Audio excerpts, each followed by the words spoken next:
আসসালামু আলাইকুম সবাইকে। হালকেনস্টাইনের আজকের এই টেস্ট পেপার সলভিং কোর্সে তোমাদের স্বাগত জানাচ্ছি। আমি মনোয়ার হোসেন আরমান, শিক্ষার্থী, ঢাকা বিশ্ববিদ্যালয়। গত ক্লাসের ন্যায় আজকের ক্লাসে আমরা টেস্ট পেপার সলভিং ক্লাসের যে ক্লাসগুলো সেগুলো নিয়ে আমরা আলোচনা করব। আমরা গত ক্লাসে আলোচনা করেছিলাম উৎপাদন ব্যবস্থাপনা ও বিপণন প্রথম পত্রের প্রথম অধ্যায় উৎপাদন নিয়ে। আজকে আমরা আলোচনা করব দ্বিতীয় অধ্যায় উৎপাদনের উপকরণের যে সৃজনশীলগুলো সেগুলো নিয়ে আমরা আলোচনা করব।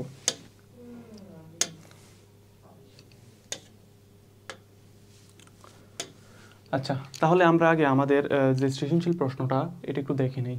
আরেকটা কথা, আমরা গত ক্লাসে শিখেছিলাম যে কীভাবে আমরা সৃজনশীলের প্রশ্নগুলো উত্তর করব, কিভাবে আমরা এগুলোকে পার্ট বাই পার্ট উত্তর করার চেষ্টা করব, আমরা এটা আলোচনা করেছিলাম।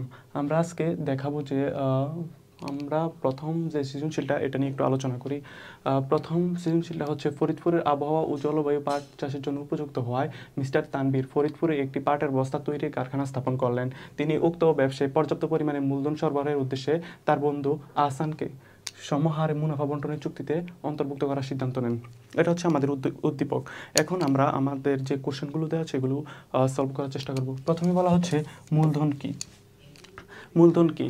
মূলধন হচ্ছে উৎপাদনের এমন একটি উপাদান যেটা আমরা কি পুনরায় উৎপাদন কাজে ব্যবহার করি। এটা হচ্ছে আমাদের একটি সংজ্ঞা। আমরা বিভিন্নভাবে সংজ্ঞায়িত করতে পারি।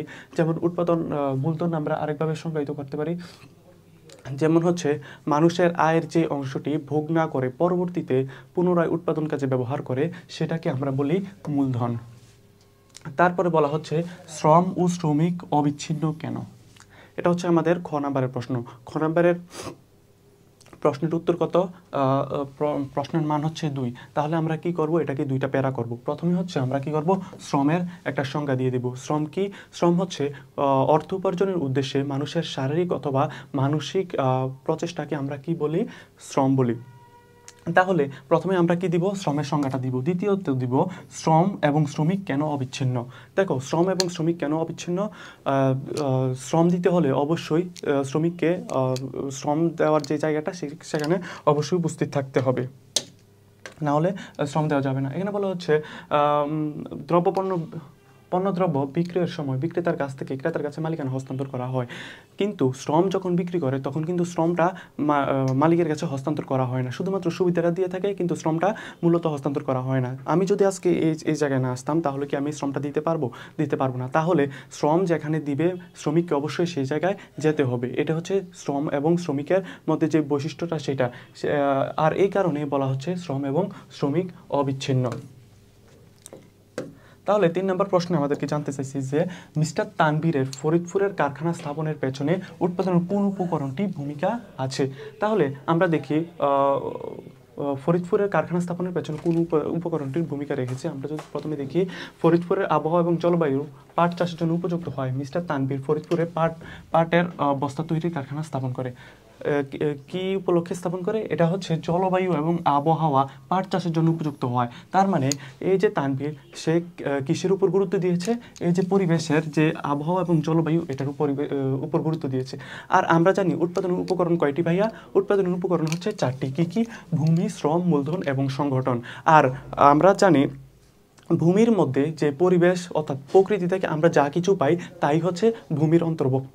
তাহলে আমরা দেখছি যে তানভীর মূলত আবহাওয়া এবং জলবায়ুর উপর গুরুত্ব দিয়ে পাট চাষ শুরু করে। তাহলে এই যে আবহাওয়া এবং জলবায়ু এটা কিসের অন্তর্ভুক্ত ভাইয়া? এটা হচ্ছে আমাদের ভূমির অন্তর্ভুক্ত। তাহলে মিস্টার তানভীর যে ফরিদপুরে কারখানা স্থাপন করেছে সেটা কোন কোন উপকরণটির উপর ভিত্তি করে ভাইয়া? এটা হচ্ছে আমাদের উৎপাদনের যে উপকরণটি সেটা হচ্ছে আমাদের কি ভাইয়া? সেটা হচ্ছে ভূমি। তাহলে আমরা কিভাবে উত্তর করব? প্রথমে হচ্ছে ভূমির সংজ্ঞা দেব। প্রথমে হচ্ছে আমাদের যে উপকরণটি জানতে চাইছে এই উপকরণটির নাম দিব। এটা হচ্ছে আমাদের জ্ঞানমূলক। এই উপকরণটি কোনটি? সেটা হচ্ছে ভূমি। আমরা যদি একটু দেখি যে মিস্টার তানভীর ফরিদপুর কারখানা স্থাপনের পেছনে উৎপাদনের ভূমি উপকরণটির ভূমিকা আছে। তাহলে আমরা প্রথমে কিভাবে অ্যান্সার করব? প্রথমে হচ্ছে আমাদের জ্ঞানমূলকটা দিতে হবে। জ্ঞানমূলকের জন্য শুধু আমরা উল্লেখ করব যে প্রশ্ন জানতে চাইছি কোন উপকরণটি, শুধু উপকরণটির নামটি লিখে দেব। তারপরে সেটা হচ্ছে আমরা ভূমির সংজ্ঞা দেব। ভূমির সংজ্ঞাটা আমরা কিভাবে দেব? ভূমির সংজ্ঞা আমরা সবাই জানি কি? আমরা প্রকৃতি থেকে যা কিছু পাই তাকে আমরা ভূমি বলতে পারি। অন্যদিকে আমরা কৃষি শিক্ষায় পড়েছিলাম, যখন তোমরা 9-10 ছিল তখন পড়ছিল যে ভূপৃষ্ঠের উপরিভাগ যেখানে ফলমূল জন্মায়, পশু পাখি বিচরণ করে, এইগুলোকে বলা হয় ভূমি। আর আমরা যদি মার্কেটিংয়ের ভাষায় বা উৎপাদনের ভাষায় অর্থাৎ অর্থনীতির ভাষায় বলি, প্রকৃতি থেকে আমরা যা কিছু পাই তাই হচ্ছে ভূমির অন্তর্ভুক্ত। তাহলে আমরা প্রথমে ভূমির সংজ্ঞা দিব, তারপরে কি করব, ভূমির কয়েকটা বৈশিষ্ট্য দিয়ে দিব। যেমন হচ্ছে ধরো ভূমি আদি, অবিনশ্বর, তারপর হচ্ছে ভূমি এক স্থান থেকে অন্য স্থানে স্থানান্তর করা যায় না, তারপর হচ্ছে ভূমির যোগান মূল্য নেই, এগুলো আমরা বৈশিষ্ট্য দিয়ে দিব একটু। তাহলে আমরা প্রথমে কি করব, 1 নম্বর পয়েন্টে আমরা দেব জ্ঞানমূলক, 2 নম্বর পয়েন্টে আমরা দেব সংজ্ঞায়ন করব, ভূমির সংজ্ঞাটা দিব, 3 নম্বর পয়েন্টে আমরা যে কি করব, 3 নম্বর পয়েন্টে যাইয়া এই যে তানভীর কি করলো, ভূমির যে বৈশিষ্ট্যগুলো আছে যেমন আবহাওয়া এবং জলবায়ুর উপর ভিত্তি করে কি করলো, কারখানাটা স্থাপন করলো, এই কথাটা আমরা একটু উল্লেখ করব। কোন কথাটা উল্লেখ করব আমরা যদি দেখি একটু, যে এই যে তানভীর ফরিদপুরে কি করলো, এই যে আবহাওয়া এবং জলবায়ুর উপর ভিত্তি করে কি করলো, পাট চাষের কারখানা স্থাপন করলো, এইটুকু আমরা লিখে কি করব, তারপর আমরা মিলানোর চেষ্টা করব যে কেন, কেন সেই যে উপকরণটি ভূমি, এই ভূমিটির সাথে যে জলবায়ু এবং আবহাওয়ার কী ধরনের সম্পর্ক রয়েছে আমরা সেটা নিয়ে আলোচনা করব। যেমন ধরো এদিকে লিখছে যে আবহাওয়া, জলবায়ু, মাটির উর্বরতা শক্তি প্রভৃতি ভূমির অন্তর্ভুক্ত। তাই যা বলা যায় যে মিস্টার তানভীর ফরিদপুরের কারখানা স্থাপনের পেছনে ভূমির উপকরণটির ভূমিকা রয়েছে। এটা আমরা আলোচনা করে শেষ দিয়ে দিব। তারপরে আমাদের যে প্রশ্নটা জানতে চাইছে সেটা হচ্ছে, মূলধন সরবরাহের উদ্দেশ্যে মিস্টার তানভীর তার ব্যবসায়ে আহসানকে অন্তর্ভুক্ত করার যৌক্তিকতাটা সংগঠনের ধরন উল্লেখপূর্বক বিশ্লেষণ করো। এনে বলছে যে মিস্টার তানভীর যে তার মূলধন সংগ্রহের জন্য যে আহসানকে অন্তর্ভুক্ত করলো ব্যবসায়ী, সেই ব্যবসায়টা এখন কোন ধরনের সংগঠনে পরিণত হলো, এটা সংগঠনের ধরনটা অবশ্যই উল্লেখ করতে হবে এবং এটাকে বিশ্লেষণ করতে বলা হচ্ছে। আচ্ছা, আমরা যদি দেখি প্রথম অংশ স্থাপন করলো, তারপর হচ্ছে তিনি উক্ত ব্যবসায় পর্যাপ্ত পরিমাণে মূলধন সরবরাহের উদ্দেশ্যে তার বন্ধু আহসানকে মুনাফা বন্টনের চুক্তিতে অন্তর্ভুক্ত করলো। আচ্ছা, আমরা যখন অংশীদারি ব্যবসা স্থাপন করি, কিভাবে করি, 2 বা ততোধিক ব্যক্তি একত্রিত হয়ে চুক্তির ভিত্তিতে যে ব্যবসা গড়ে তোলে তাকেই হচ্ছে কি ভাইয়া, সেটা হচ্ছে অংশীদারি ব্যবসা। তাহলে মুনাফা বন্টনের চুক্তি, এখানে চুক্তি হচ্ছে মুনাফা বন্টনের চুক্তি হয়েছে, তাহলে 2 বা ততোধিক ব্যক্তির মধ্যে যখন চুক্তি হয়েছে সেটাকে আমরা কি বলি, অংশীদারি ব্যবসায় বলি। তাহলে এই যে মিস্টার তানভীর যে আহসানকে নেওয়ার পর ব্যবসায় যে পরিবর্তনটা আসলো সেটা কোন ধরনের সংগঠন ভাইয়া, সেটা হচ্ছে অংশীদারি ব্যবসায় সংগঠন। তাহলে আমরা কি করব, আমরা প্রথমে দেব যে প্রথম অংশটায় আমরা কি করব, প্রথমে আমরা বলবো যে মিস্টার তানভীর আহসানকে ব্যবসায় নেওয়ার পর যে সংগঠন হয়েছে সেটা হচ্ছে অংশীদারি ব্যবসা। মিস্টার তানভীর ব্যবসায় আহসানকে অন্তর্ভুক্ত করা, এটি অংশীদারি ব্যবসায় পরিণত হয়েছে। অবশ্যই অংশীদারি ব্যবসার নামটা উল্লেখ করতে হবে এবং অংশীদারির সাথে এটা তুলনা করতে হবে তোমাকে, এরপরে বিশ্লেষণ করতে হবে। দেখো, আমরা অংশীদারি ব্যবসায় এবং যৌক্তিকতা বলে আমি মনে করি, এটা আমরা প্রথম হচ্ছে জ্ঞানমূলকে দিলাম 1 নাম্বার। তারপরে 2 নাম্বারে আমরা কি করব, এই যে অংশীদারি ব্যবসাটা, এটা আমরা সংজ্ঞায়ন করব। অংশীদারি ব্যবসা ভাইয়া কি, অংশীদারি ব্যবসা হচ্ছে 2 বা ততোধিক ব্যক্তি স্বেচ্ছায় মিলিত হয়ে চুক্তির ভিত্তিতে যে ব্যবসা গড়ে তোলে তাকে কি বলা হয়, তাকে অংশীদারি ব্যবসা বলা হয়। এটাই আমরা লিখবো হচ্ছে 2 নাম্বার পয়েন্টে। তারপরে 3 নাম্বার পয়েন্টে আমরা কি করব, এই যে তানভীর আহসানকে যে অংশীদারি ব্যবসায় নিয়ে আসলো এই অংশটা আমরা উল্লেখ করব। কি করলো, আমরা ঠিক এখান থেকে এই জায়গা পর্যন্ত একটু লিখবো, সরাসরি নিয়ে আসবো উদ্দীপক থেকে। তারপর এটা হচ্ছে আমাদের 3 নাম্বার পয়েন্টের কাজ। তারপর 4 নাম্বার পয়েন্টে আমরা যে কাজটা করব সেটা হচ্ছে সে যে আহসানকে তার ব্যবসায় অংশীদারি নিয়ে আসলো, এর ফলে কি কি উপকার হতে পারে সেটা আমরা মূল্যায়ন করব এবং এই যে আমি যুক্তিটা দিলাম এটা যাতে আমার যুক্তিতে আমি একমত থাকি এই বিষয়টা আমরা আলোচনা করব, বিশ্লেষণ করব। দেখো কিভাবে বিশ্লেষণ করব, অংশীদারি ব্যবসা মিস্টার তানভীরের ব্যবসায় যখন মিস্টার আহসানকে অংশীদারি নিয়ে আসলো তাহলে কি হলো, পর্যাপ্ত নিজস্ব মূলধনের বাইরে একটা মূলধন পেল। তাহলে কি হলো, তাহলে যে মূলধনের ঘাটতি ছিল তার মূলধনের ঘাটতিটা পূরণ হলো। তাহলে তার ব্যবসা সম্প্রসারণ করতে সুবিধা হবে, তার নতুন নতুন প্রযুক্তি কিনতে সক্ষম হবে। তারপর তার যে ব্যবসা পরিচালনাটা তার জন্য সহজ হবে। এই যে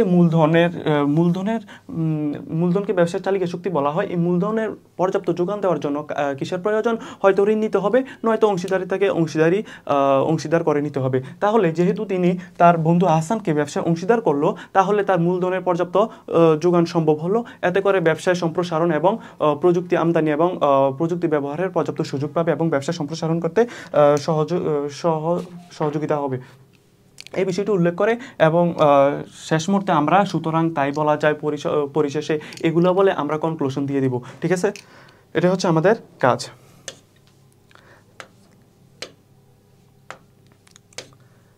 তাহলে আমরা যদি এখন দ্বিতীয় সৃজনশীলটা দেখি কি বলছে। দ্বিতীয় সৃজনশীলটা বলতেছে যে প্রথম বলছে শ্রম কি। শ্রম কি একটু আগে আমরা বললাম যে শ্রম কি, আমরা একটু আগে জানলাম যে শ্রম হচ্ছে অর্থ উপার্জনের মাধ্যমে অথবা অর্থের বিনিময়ে অথবা পারিশ্রমিকের বিনিময়ে মানুষের যে শারীরিক অথবা মানসিক প্রচেষ্টা তাকে বলা হচ্ছে শ্রম। সব অর্থই কি মূলধন, এখানে বলছে সব অর্থই, এখানে তোমাকে বলছে সব অর্থই কি মূলধন জানতে চাইছে এবং ব্যাখ্যা করতে বলছে। তুমি প্রথমেই লিখবা যে সব অর্থই মূলধন নয়, এরপরে মূলধনের সংজ্ঞাটা দিবা। মূলধনের সংজ্ঞাটা কি? মূলধনের সংজ্ঞাটা হচ্ছে মানুষের আয়ের যে অংশটা মানুষ ভোগ বা ব্যবহার না করে পরবর্তীতে উৎপাদন কাজে ব্যবহার করে সেটাকে বলা হচ্ছে মূলধন। তারপর আমরা কেন মূলধন, সব অর্থই মূলধন নয় এটা আমরা একটু ব্যাখ্যা করব। কিভাবে ব্যাখ্যা করব সেটা হচ্ছে, ধরো একজন বাদামওয়ালার কাছে ধরো 500 টাকা আছে, তাহলে সে যে প্রথম কিনলো, ধরো 100 টাকার বাদাম কিনলো, তারপর কি করলো, বাদামটা কি করলো, বিক্রি করলো, ধরো 400 টাকায় বিক্রি করলো। এই যে 400 টাকায় বিক্রি করলো, কত থেকে 100 টাকা বাদাম থেকে 400 টাকা বিক্রি করলো, তাহলে এই যে টাকাটা, এইটা টাকাটাই কি তার পুরাটাই মূলধন? পুরোটা মূলধন না। এই 400 টাকা থেকে হয়তো সে কি করবে, পরবর্তীতে উৎপাদন অথবা বাদাম কেনার জন্য কি করবে, 300 টাকা রেখে দেবে, আর 100 টাকা কি করবে তার নিজস্ব ব্যবহারের জন্য ভোগ করবে। তাহলে আমরা দেখতে পাচ্ছি যে যে আয়টা করলো, মানুষের সকল আয়টাই কিন্তু মূলধন বলা যাবে না, অর্থাৎ সকল হাতে যত টাকা আছে তত টাকাই কিন্তু আমরা কি বলতে পারবো না, মূলধন বলতে পারবো না। এখানে বলছে যে মুনাফার উদ্দেশ্যে পুনরায় আমরা যে টাকাটা বিনিয়োগ করব সেটাকেই শুধুমাত্র আমরা কি করব, মূলধন বলতে পারবো। এখানে বলছে অর্থ উৎপাদন ব্যবহৃত হয় বা মুনাফার উদ্দেশ্যে অন্য কাজে বিনিয়োগ করা হয়, কিন্তু কোনো উদ্দেশ্য ছাড়া, উদ্দেশ্য অর্থ সঞ্চয় বা খরচ করলে সেটিকে মূলধন বলা যাবে না। তাই বলা যায় সব অর্থই মূলধন নয়। যে অংশ, যে মূলধন, আমার হাতের যে অংশটা, আয়ের যে অংশটা আমি শুধুমাত্র পরবর্তীতে উৎপাদন কাজে ব্যবহার করব সেটাকে আমরা শুধুমাত্র মূলধন বলতে পারবো। আর যে অংশটা আমি নিজে ভোগ করব, ব্যবহার করব, অন্যকে দিয়ে দিব, সেই অংশটা কখনো মূলধন হতে পারে না। তাহলে আমরা সহজে বুঝতে পারলাম সকল অর্থই মূলধন নয়। তারপর আমরা যদি দেখি, আমরা তৃতীয় নম্বর প্রশ্নে কি বলছে, বলছে মিস্টার সেলিম উৎপাদনের কোন উপাদানকে গুরুত্ব দিয়ে গ্রামে ক্ষুদ্র ও কুটির শিল্প স্থাপন করেছেন। আচ্ছা, আমরা যদি দেখি তিনি কোন উৎপাদনের কোন উপকরণটাকে গুরুত্ব দিচ্ছেন। মিস্টার সেলিম রাজশাহী বিশ্ববিদ্যালয় থেকে পাশ করে একজন উচ্চশিক্ষিত যুবক। তিনি সবসময় নিজ গ্রামের স্বল্প শিক্ষিত বেকার যুবকদের কথা ভেবেছেন। এই ভাবনার আলোকেই স্বল্প শিক্ষিত যুবকদের নিয়ে নিজ গ্রামে ক্ষুদ্র কুটির শিল্প গড়ে তুলেছেন। আচ্ছা, এটা হচ্ছে আমাদের প্রথম অংশটা। আমরা যদি দেখি তিনি কার কথা চিন্তা করেছেন, এখানে হচ্ছে স্বল্প শিক্ষিত বেকার যুবকদের কথা মাথায় রেখেছেন। আচ্ছা, বেকার যুবকদের দ্বারা আমরা একটু গ্যাস করি যে এটা কি হতে পারে, উত্তরটা ভূমি হতে পারে নাকি মূলধন নাকি শ্রম নাকি সংগঠন, কোনটা হওয়ার সম্ভাবনা সবচেয়ে বেশি? এখানে হচ্ছে শ্রমটা হওয়ার সম্ভাবনা সবচেয়ে বেশি। কেন? এখানে হচ্ছে দেখো, বেকার যুবকের মাধ্যমে কি হচ্ছে, তার যে শ্রমটা সেটা কিন্তু সে প্রপারলি কাজে লাগাতে পারছে না। তাহলে এই যে মিস্টার সেলিম কি করলো, এই যে বেকার যুবকের শ্রমটাকে কি কোথায় নিয়ে আসলো, ব্যবসায় নিয়ে আসলো, কুটির শিল্পে নিয়ে আসলো। এখন আমরা যদি বলি যে মিস্টার সেলিম উৎপাদনের কোন উপাদানকে গুরুত্ব দিয়েছে, এটা হচ্ছে শ্রমকে গুরুত্ব দিয়েছে। তাহলে আমরা কিভাবে উত্তর করবো ভাইয়া? এখন আমরা যে কাজটা করব সেটা হচ্ছে, প্রথম হচ্ছে যে তিনি কোন উপকরণটাকে গুরুত্ব দিয়েছে, প্রথমের আমরা যে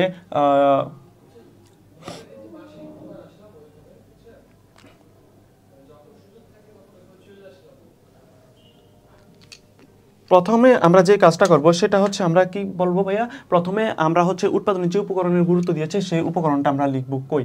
এটা শ্রমকে যে গুরুত্ব দিয়েছে সেই শ্রমের অংশটা আমরা প্রথমে লিখবো। এটা হচ্ছে জ্ঞানমূলক, এটার মান হচ্ছে 1। তারপরে হচ্ছে আমরা এই যে শ্রমের কি করবো, আমরা শ্রমের আমরা সংজ্ঞায়ন করব। শ্রম কাকে বলে?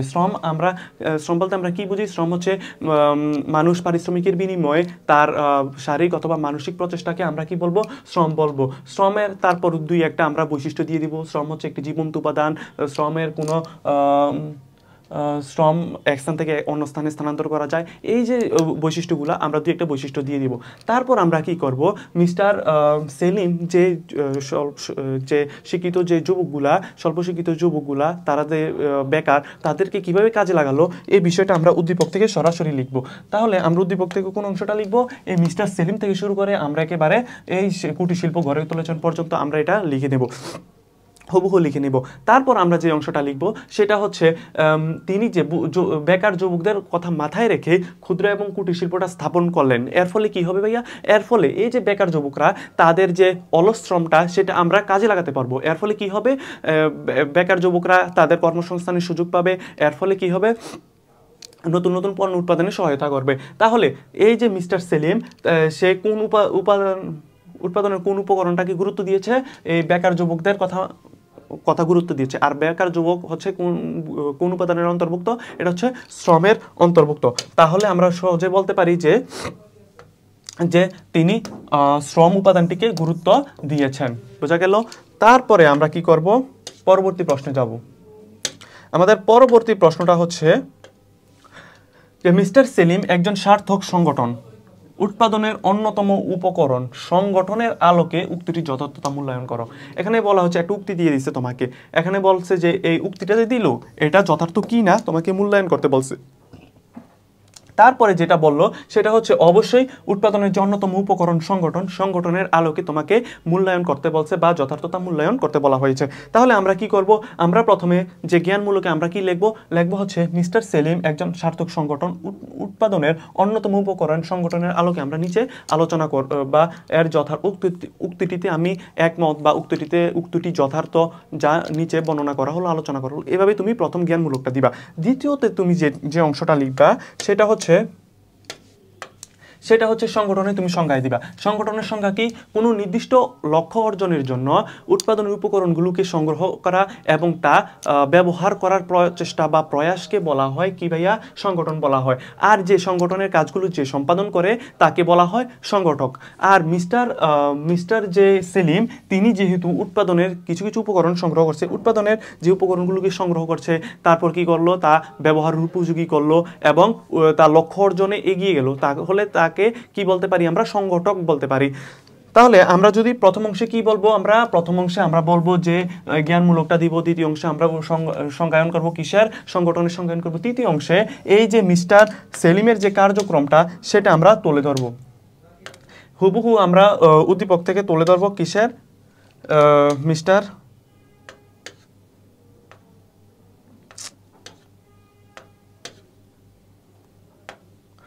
সেলিমের কার্যক্রমটা তুলে ধরবো। এই শিল্পে গ্রামের যুবকরা কাজ করে যে বেতন পান তা দিয়ে একদিকে যেমন পারিবারিক সচ্ছলতা ফিরে পেয়েছে এবং আর্থিক সামাজিক প্রতিষ্ঠিত হয়েছে। তাহলে তিনি দেখতে পাচ্ছি যে তিনি প্ল্যান করলো যে গ্রামের যে স্বল্প শিক্ষিত যে যুবকরা আছে তারা হচ্ছে বেকার, তাদেরকে কাজে লাগানোর জন্য তিনি কি করলো, গ্রামের মধ্যে কি করলো যে ক্ষুদ্র এবং কুটির শিল্প স্থাপন করলো। এই যে ক্ষুদ্র কুটির শিল্প স্থাপনের জন্য কি করলো, সে পর্যাপ্ত পুঁজির ব্যবস্থা করলো, কিভাবে হয়তো উনি ঋণ নিয়ে অথবা নিজস্ব জমানো সম্পদ দিয়ে পুঁজির ব্যবস্থা করলো। তারপর কি করলো, যেই জায়গায় প্রতিষ্ঠানটা স্থাপন করলো এই গ্রামের মধ্যে, এটা হচ্ছে আমরা কি বলতে পারি, ভূমি বলতে পারি। তাহলে তিনি দেখলাম যে তার ভূমি ব্যবহার করলো, মূলধন ব্যবহার করলো এবং কি করলো, সংগঠন মূলধনটা ব্যবহার করলো। তাহলে ভূমি, শ্রম, মূলধনটাকে কি করলো, একত্রিত করলো, করে কি করলো, তার যে লক্ষ্য অর্জন, যে ক্ষুদ্র এবং কুটির শিল্পটা গড়ে তুললো এবং সেই অনুযায়ী পণ্য উৎপাদন করলো এবং এর ফলে কি হলো, বেকার যুবকরা যারা আছে তারা কাজের সন্ধান পেলো এবং তাদের আর্থিক সচ্ছলতা ফিরে এলো এবং সামাজিক প্রতিষ্ঠিত হলো। তাহলে আমরা এভাবে প্রথম অংশটা দিব, যে প্রথমে কি দিব, প্রথমে আমরা জ্ঞানমূলকটা দিব যে তিনি যে একজন সার্থক সংগঠক সেটাকে আমরা প্রথমে হাইলাইট করব। দ্বিতীয় অংশে আমরা সংগঠনের সংজ্ঞাটা দিব, সংগঠনের কয়েকটা বৈশিষ্ট্য দিয়ে দিব। তারপর আমরা কি বলবো, যে উদ্দীপক থেকে হুবহু তার যে কাজগুলো এগুলো আমরা উল্লেখ করব। চতুর্থ অংশে গিয়ে আমরা কি করব, মূল্যায়ন করব। কিভাবে মূল্যায়ন করব, তিনি যে প্রথমে কাদের কথা চিন্তা করলেন, যে বেকার যুবকদের কথা চিন্তা করলেন, বেকার যুবকদের থেকে তিনি কি করলেন, তাদের শ্রমটা আদায় করার মাধ্যমে তিনি তার উৎপাদন কাজে ব্যবহার করলেন শ্রমটাকে। তারপর যে তিনি ভূমি সংগ্রহ করলেন, মূলধন সংগ্রহ করে কি করলেন, ক্ষুদ্র এবং কুটির শিল্পটা স্থাপন করলেন। তারপর পাশাপাশি নিজ অবস্থাও উন্নতি হলো এবং আর্থিক সচ্ছলতা ফিরে এলো। পাশাপাশি তার যে কর্মচারীরা আছে, বেকার যুবকরা আছে, তারা কর্মসংস্থানের সুযোগ পেল। তারপরে কি হলো, এই কর্মসংস্থানের সুযোগ পাওয়ার পর তাদের একটা আয়ের উৎস হলো। এই আয় দিয়ে তাদের নিজেদের আর্থিক অবস্থার উন্নতি হলো। সেই সাথে সামাজিক মর্যাদা, সামাজিকভাবে তারাও প্রতিষ্ঠিত হলো। সুতরাং তারপরে তুমি কনক্লুশন দিয়ে দিবা। প্রতিটা প্রশ্নে অবশ্যই তোমাকে কনক্লুশন দিতে হবে। কনক্লুশন দিলে স্যারদের একটা আলাদা নজর কারা যায়, এতে করে স্যাররাও, যারা খাতা কাটে এক্সামিনার আছে, তারা কি করে সন্তুষ্ট থাকে এবং তোমাকে সম্পূর্ণ নাম্বার দেয়। তুমি এভাবে প্যারা করে লিখবা, দেখতেও সুন্দর দেখা যাবে, তারপর সর্বোচ্চ মার্কস আদায়ও গুরুত্বপূর্ণ ভূমিকা পালন করবে। তারপরে তুমি কনক্লুশন দিবা, সুতরাং মিস্টার সেলিম একজন সার্থক সংগঠক, এভাবে তুমি সমাপ্তি দিয়ে দিবা। তারপর চতুর্থ যে কোশ্চেনটা, সেটা দেখছি যে শ্রমের দক্ষতা কাকে বলে। শ্রমের দক্ষতা মানে কি? শ্রমের দক্ষতা হচ্ছে একজন শ্রমিক নির্দিষ্ট পরিমাণ উপকরণ ব্যবহার করে সর্বোচ্চ পরিমাণ যে পণ্য উৎপাদনের সামর্থ্য, সেটাকে আমরা বলি শ্রমের দক্ষতা। তাহলে এটা হচ্ছে আমাদের নিজস্ব ভাষায়। আমরা যদি দেখি যে বইয়ের ভাষায় যদি আমরা বলতে চাই, কাজের গুণাগুণ এবং মান অক্ষুণ্ণ রেখে নির্দিষ্ট সময়ে একজন পারিশ্রমিক উৎপাদন করার সর্বোচ্চ ক্ষমতাকে আমরা বলি শ্রমের দক্ষতা। অর্থাৎ যে পণ্যটা আমরা উৎপাদন করব, এটার গুণাগুণ এবং গুণগত মান অক্ষুণ্ণ রেখে নির্দিষ্ট সময়ের মধ্যে সর্বোচ্চ উৎপাদন করার সামর্থ্যকে আমরা বলি কি ভাইয়া? সর্বোচ্চ সামর্থ্যকে আমরা বলি শ্রমের দক্ষতা। তারপর আমরা দেখি যে আমাদের খ নাম্বার জানতে চাইছে ভূমির উৎপাদন ব্যয় নেই কেন। আচ্ছা, ভূমি কি কখনো উৎপাদন করা সম্ভব? মানুষ কি ভূমি উৎপাদন করে? ভূমি বলতে আমরা কি বুঝি? ভূমি বলতে আমরা বুঝি প্রকৃতি থেকে আমরা যা কিছু পাই তাই হচ্ছে ভূমি। আর ভূমি হচ্ছে প্রকৃতির দান, এটা কোনো মানুষের সৃষ্টি করে না। তাহলে মানুষ যে জিনিসটা সৃষ্টি করে সেটার উৎপাদন ব্যয় আছে, কিন্তু আমরা যেটা প্রকৃতি থেকে পাই সেটার কোনো উৎপাদন ব্যয় নেই। তাই ভূমিও যেহেতু প্রকৃতির একটা অংশ, সেহেতু ভূমিরও কোনো উৎপাদন ব্যয় নেই। এভাবে আমরা লিখবো। তাহলে আমরা কিভাবে লিখবো? প্রথমে আমরা ভূমির সংখ্যা দেব, তারপরে আমরা কি করব, ভূমি যে উৎপাদন ব্যয় নেই এটা আমরা লিখবো। প্রথমে হচ্ছে ভূমির সংখ্যা দেবো, তারপর হচ্ছে ভূমি যে উৎপাদন ব্যয় নেই সেটা আমরা লিখবো। একটু আগে যে কথাটা বললাম ঠিক এভাবে তুমি লিখে দিতে পারো, 3-4 লাইন লিখলে এনাফ। তারপরে হচ্ছে উদ্দীপক উল্লেখিত প্রতিষ্ঠানটি কোন ধরনের সংগঠন? এখানে বলছে সংগঠনের ধরন। আচ্ছা, আমরা সংগঠন বলতে কয় ধরনের সংগঠন বুঝি? এক মালিকানা, অংশীদারি, যৌথ মূলধনী অথবা কোম্পানি সংগঠন, তারপর হচ্ছে সমবায় সমিতি ইত্যাদি ধরনের আমরা সংগঠন বুঝে থাকি। এখানে বলছে কোন ধরনের সংগঠন হতে পারে সংগঠনটি। আমরা যদি দেখি, মুন্সিগঞ্জের 100 জন আলু চাষি একত্র হয়ে সম অধিকারের ভিত্তিতে একটি প্রতিষ্ঠান গঠন করেন। তাদের প্রধান উদ্দেশ্য হলো মধ্যস্থ ব্যবসায়ীদের হাত থেকে নিজেদের রক্ষা করে পণ্যের ন্যায্য মূল্য নিশ্চিত করা। আচ্ছা, আমরা যখন দেখি যখন কতিপয় লোক একত্রিত হয়ে তাদের নির্দিষ্ট অথবা তাদের আর্থিক কল্যাণের স্বার্থে যে ব্যবসা গড়ে তোলে, তাকে আমরা কি বলে থাকি? তাকে বলে থাকি আমরা সমবায় সমিতি। তাহলে দেখতে পাচ্ছি যে উদ্দীপকের সংগঠনটি কোন ধরনের সংগঠন হতে পারে, সেটি হচ্ছে সমবায় সমিতি হতে পারে। কিভাবে সমবায় সমিতি হতে পারে?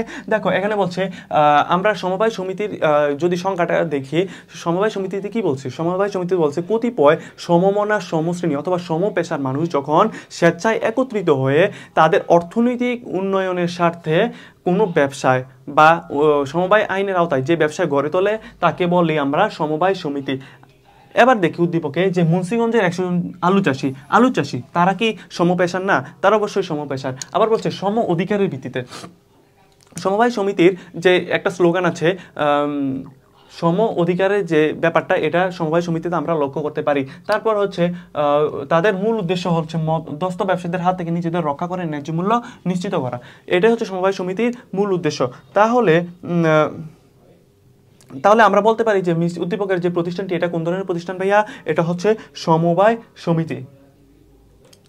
তাহলে উদ্দীপকে আলু চাষিদের গঠন করা প্রতিষ্ঠানটি হচ্ছে সমবায় সংগঠন অথবা সমবায় সমিতি। সমবায় সংগঠন হচ্ছে কথা, সমবায় সমিতি একই কথা। তাহলে আমরা কি করব? প্রথমে হচ্ছে সমবায় সমিতি যে জ্ঞানমূলকটা দেব, যে উদ্দীপকের সংগঠনটি সমবায় সমিতি। তারপরে হচ্ছে আমরা কি করব? সমবায় সমিতির যে সংজ্ঞাটা সেটা দেব, সমবায় সমিতির সংজ্ঞাটা দেব। তারপর আমরা এখানে একটা দেখতে পাচ্ছি যে কমপক্ষে 20 জন। সমবায় সমিতির সর্বনিম্ন সদস্য হচ্ছে কমপক্ষে 20 জন। সর্বোচ্চ সদস্য আইনে কিছু বলা নেই, যত ইচ্ছা তত হতে পারে, তবে সর্বনিম্নটা বলা আছে কমপক্ষে 20 জন নিয়ে আমরা সমবায় সমিতিটা গঠন করতে পারি। আর এই যে 20 জন নিয়ে গঠন করলো, এটাই হচ্ছে প্রাথমিক সমবায় সমিতি। তারপরে আমরা কি করব, প্রথমত হচ্ছে আমরা লিখব জ্ঞানমূলকে যে উদ্দীপকের সংগঠনটি হচ্ছে সমবায় সংগঠন। তারপরে কি বলবো, তারপরে হচ্ছে সমবায় সংগঠনের যে সংজ্ঞাটা এটা আমরা দিব। তারপরে আমরা যে কাজটা করব সেটা হচ্ছে এই যে উদ্দীপকে মুন্সিগঞ্জে যে 100 জন আলু চাষি কি করলো, ব্যবসাটা গঠন করলো, ঠিক এম থেকে শুরু করে আমরা এতটুকু পর্যন্ত হুবহু লিখে দিব। তারপরে আমরা ব্যাখ্যা করব যে কেন যে উদ্দীপকের প্রতিষ্ঠানটি আর সমবায় সমিতি বা সমবায় সংগঠনটি একই, আমরা এটা ব্যাখ্যা করব। কেন ব্যাখ্যা করব, যে এখন 100 জন আলু চাষি তার হচ্ছে সমবায় সমপেশার বা সমমনার সমশ্রেণীর মানুষ, তারা কি করলো, একত্রিত হয়ে স্বেচ্ছায় একত্রিত হয়ে কি করলো, তারা সম অধিকারের ভিত্তিতে যে ব্যবসাটা গড়ে তুললো। আর যে সমবায় সমিতিতে ঠিক একই কথা বলা হয়। সমবায় সমিতিতে কি বলা হয়, সমবায় সমিতিতে বলা হচ্ছে যে কতিপয় বা কিছু সমমনা অথবা সমশ্রেণীর মানুষ একত্রিত হবে স্বেচ্ছায়, তাহলে সম অধিকারের ভিত্তিতে তারা একটা ব্যবসা গঠন করবে। ব্যবসা গঠন করাটার উদ্দেশ্য হচ্ছে তাদের পারস্পরিক অর্থনৈতিক উন্নয়ন এবং মধ্যস্থ ব্যবসায়ীদের থেকে নিজেদেরকে রক্ষা করার জন্য কি করে, সমবায় সমিতিটা গঠন করে। ঠিক এটাই আমরা দেখতে পাচ্ছি উদ্দীপকের সাথে। তাহলে উদ্দীপকের যে ব্যবসাটি এটা মূলত সমবায় সংগঠন। এটা দিয়ে তুমি কি করবা, কনক্লুশন দিয়ে দিবা। তারপর কনক্লুশন দিবা সুতরাং, অথবা তাই বলা যায়, অথবা অতএব, অথবা পরিশেষে বলতে পারি, এগুলি লিখে বলবা আলু চাষিদের সংগঠন করা প্রতিষ্ঠানটি হচ্ছে সমবায় সংগঠন। এটাই হচ্ছে তোমার কাজ, ঠিক আছে। তারপরে আমরা যদি পরবর্তী কোশ্চেনটা দেখি, সেটা বলছে যে দারিদ্র্য বিমোচনে উদ্দীপকের উল্লেখিত সংগঠনটির ভূমিকা ব্যাখ্যা করো। দারিদ্র্য বিমোচনে সংগঠনটির ভূমিকা আমাদেরকে ব্যাখ্যা করতে বলছে। আচ্ছা, উদ্দীপকের সংগঠনটি কি? উদ্দীপকের সংগঠনটি হচ্ছে ভাইয়া, এটা হচ্ছে সমবায় সংগঠন। এটা কিভাবে মানুষদের দারিদ্র্য বিমোচন করে থাকে। আচ্ছা, তাহলে আমরা কি করব, আমরা প্রথমে লিখব দারিদ্র্য বিমোচনে উদ্দীপকের সংগঠনটি, অর্থাৎ উদ্দীপকের যে সংগঠনটিটা কি, সমবায় সংগঠনটির গুরুত্ব অপরিসীম, নিচে তা বিশ্লেষণ করা হলো, এভাবে লিখবা। তারপর আবার সমবায় সংগঠনের কি করবা, সমবায় সংগঠনে তুমি সংজ্ঞায়ন করবা, সমবায় সংগঠনে তুমি কি করবা, সংজ্ঞায়ন করবা। তারপরে কি করবা, এই যে মুন্সিগঞ্জের আলু চাষিরা কিভাবে সংগঠনটি গড়ে তুললো সেটা আবার ব্যাখ্যা করবা। তারপর এখান থেকে লিখবা,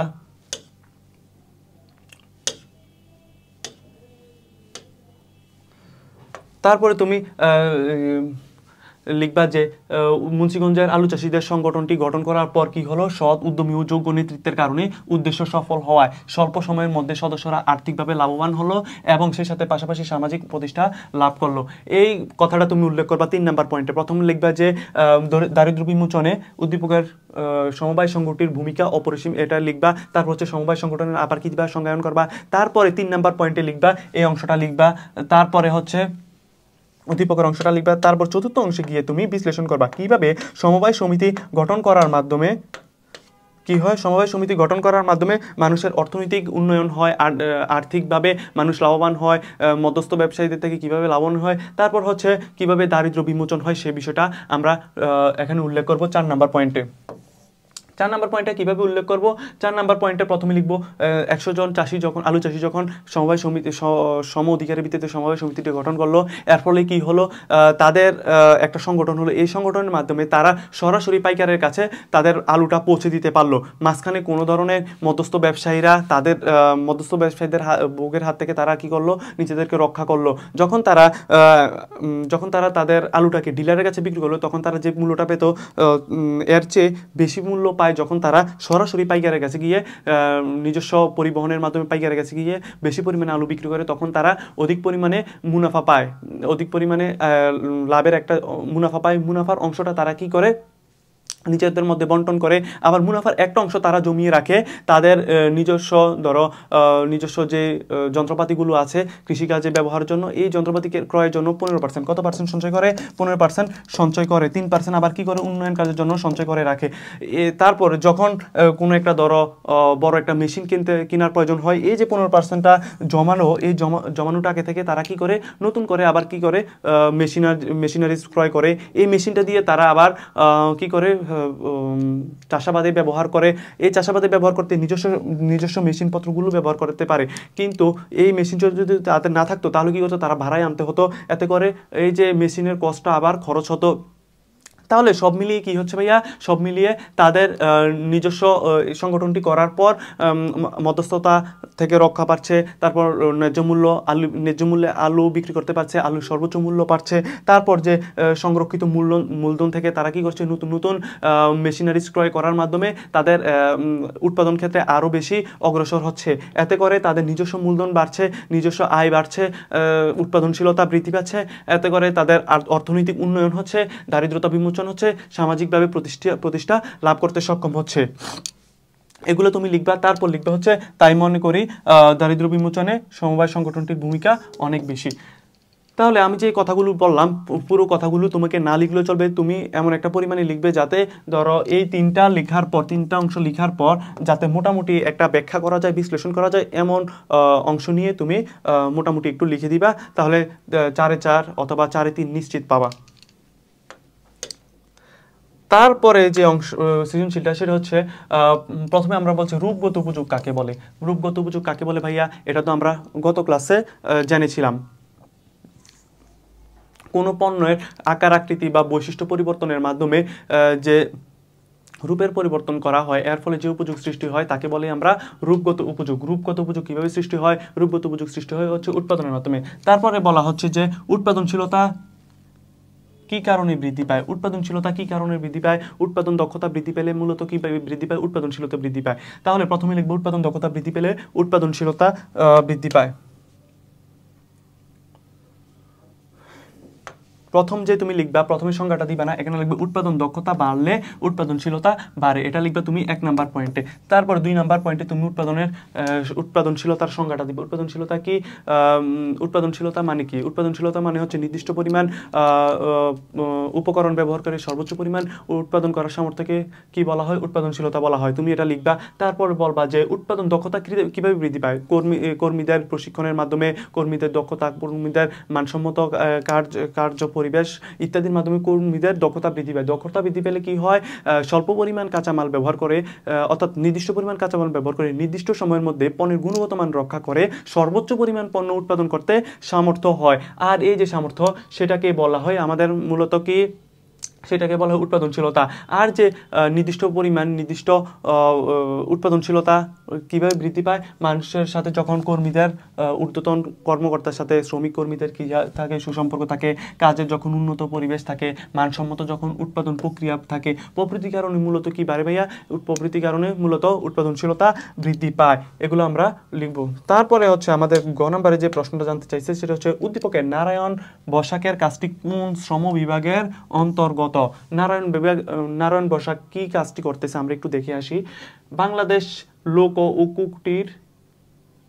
ও কারুশিল্প ফাউন্ডেশন কর্তৃক সোনারগাঁয়ে প্রতি বছর জানুয়ারিতে লোক ও কারুশিল্প মেলার আয়োজন করে। এই মেলায় উপলক্ষে বাঁশ ও বেতের তৈরি আসবাবপত্র, হাত পাখা, শোপিস ও খেলনার চাহিদা বাড়ায়। নারায়ণ বসাক নিজ বাড়িতে উক্ত দ্রব্যাদি তৈরি এবং বিক্রয় করেন। তাহলে নারায়ণ বসাক কি করতেছে আমরা একটু দেখে। নারায়ণ বসাক হচ্ছে বাঁশ এবং বেতের তৈরি আসবাবপত্র তৈরি করতেছে, হাত পাখা তৈরি করতেছে, শোপিস, তারপরে হচ্ছে খেলনা তৈরি করতেছে। তাহলে আমাদের প্রশ্নটা বলছে কোন ধরনের শ্রম বিভাগ। শ্রম বিভাগ কত ধরনের? শ্রম বিভাগ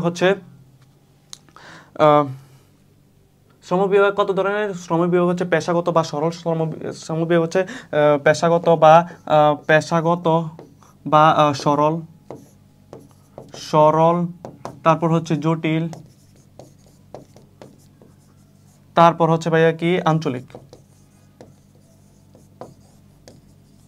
এই তিনটা হচ্ছে আমাদের শ্রম বিভাগ। পেশাগত শ্রম বিভাগের আরেক নাম হচ্ছে সরল শ্রম বিভাগ, তারপর হচ্ছে জটিল শ্রম বিভাগ, তারপর হচ্ছে আঞ্চলিক শ্রম বিভাগ। তাহলে আমরা যদি বুঝি, মানে কোনো ব্যক্তি যদি একাই বিভিন্ন পেশার সাথে জড়িত থাকে তাকে বলা হয় পেশাগত বা সরল শ্রম বিভাগ। আর জটিল শ্রম বিভাগ মানে কি?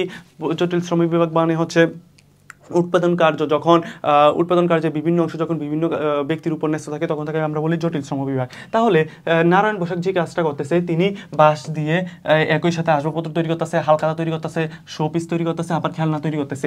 এই যে তৈরিগুলো করতেছে, সেগুলো কি আসলে কোন ধরনের শ্রম বিভাগের মধ্যে পড়ে? এটা হচ্ছে পেশাগত শ্রম বিভাগ আমরা বলতে পারি। আমরা যদি দেখি নারায়ণ বসাক কি করতেছে, নারায়ণ বসাকের কাজটি হচ্ছে সরল শ্রমবিভাগ অথবা পেশাগত। তুমি যদি সরল শ্রমবিভাগ লিখো অথবা পেশাগত শ্রমবিভাগ লিখো, দুটোটা মূলত একই কথা। তাহলে আমরা প্রথমে জ্ঞানমূলকে কি দেবো, তার যে শ্রমবিভাগটা এটার কথা উল্লেখ করবো। দ্বিতীয় অংশে আমরা কি করব, এই যে সরল শ্রমবিভাগ বা পেশাগত শ্রমবিভাগ কাকে বলে, এই কাকে বলেটা আমরা উল্লেখ করব। আবার কয়েকটা চাইলে উদাহরণও দিয়ে দিতে পারো। তারপর 3 নাম্বার অংশে তিনি কি কি কাজ করতেছে তার কাজটাকে আমরা নিয়ে আসব। তার কাজটা কি মূলত, তার কাজটা হচ্ছে তিনি যখন দেখলো জানুয়ারি মাসের লোক ও কারুশিল্প মেলায় আয়োজন করে, এই মেলায় উপলক্ষে বাঁশ ও বেতের তৈরি আসবাবপত্র, হালখাতা, হাত পাখা, শোপিস ও খেলনার চাহিদা বেড়ে যায়। নারায়ণ বসাক নিজ বাড়িতে উক্ত দ্রব্যাদি তৈরি করে এবং বিক্রি করে থাকে। তাহলে তিনি কি তৈরি করেন, বাঁশের তৈরি আসবাবপত্র, হাত পাখা, শোপিস এবং খেলনা, এগুলো কি করেন, নিজ পাশে তৈরি করেন, তারপর বিক্রি করেন। এই যে তিনি একই সাথে কি করতেছেন, একই সাথে আসবাবপত্র তৈরি করতেছেন, হালখাতা তৈরি করতেছেন, হাত পাখা তৈরি করতেছেন, শোপিস তৈরি করতেছেন, খেলনা তৈরি করতেছেন। এই যে আমরা আবার সংজ্ঞাটা পড়ছি যে একজন ব্যক্তি যখন একাই স্বতন্ত্র পেশায় বা বিভিন্ন পেশায় যুক্ত থাকে তখন তাকে আমরা কি বলি, পেশাগত বা সরল শ্রমবিভাগ বলি। তাহলে মিস্টার যে নারায়ণ বসাকের কাজটিও কোন শ্রমবিভাগের অন্তর্ভুক্ত ভাইয়া, এটা হচ্ছে পেশাগত বা সরল শ্রমবিভাগের অন্তর্ভুক্ত। তাহলে এটা হচ্ছে আমাদের কাজ।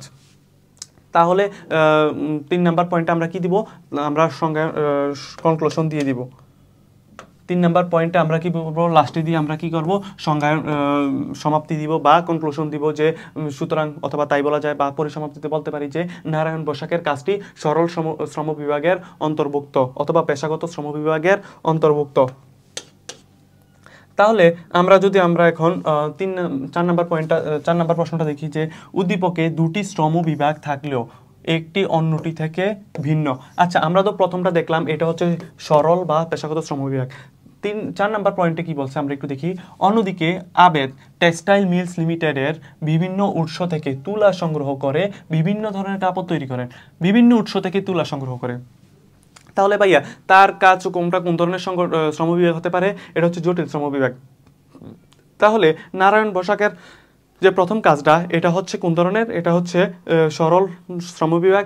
আর যে মিস্টার আবেদ যে কাজটা করছেন এটা হচ্ছে জটিল শ্রমবিভাগ। কেন জটিল শ্রমবিভাগ, যে শ্রমবিভাগে মূলত বিভিন্ন পেশার মানুষ উৎপাদন কার্যগুলো বিভিন্ন জনের উপর ন্যস্ত করা হয়, তাকে বলি আমরা জটিল শ্রমবিভাগ। জটিল শ্রমবিভাগের দুটি অংশ রয়েছে, একটা হচ্ছে কি, একটা হলো সম্পূর্ণ প্রস্তুতকৃত, আরেকটা হচ্ছে আধা সম্পূর্ণ বা অর্ধ সম্পূর্ণ বা অসম্পূর্ণ প্রস্তুতকৃত পণ্য, এটাকে বলি আমরা জটিল শ্রমবিভাগ।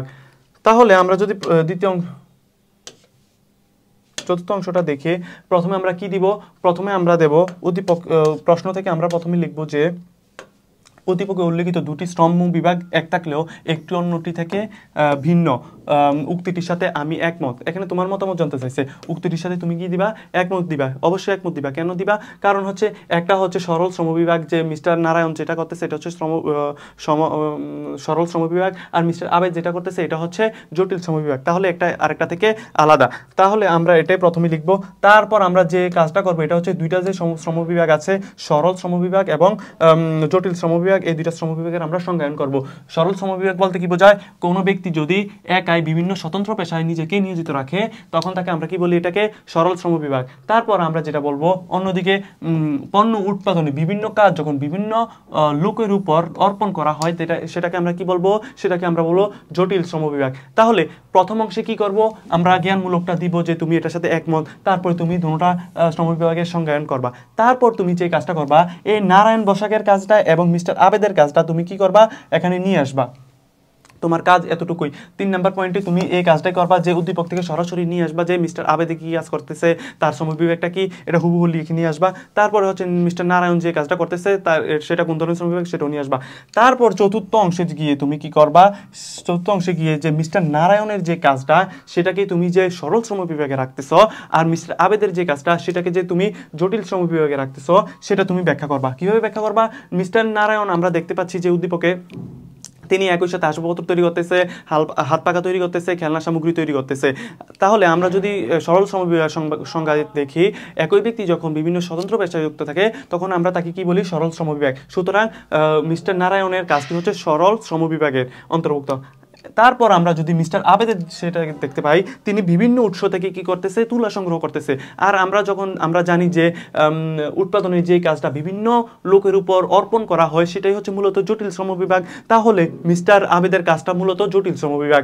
এরপরে লাস্টে দিয়ে তুমি কি করবা, সংজ্ঞায়ন করে দিবা।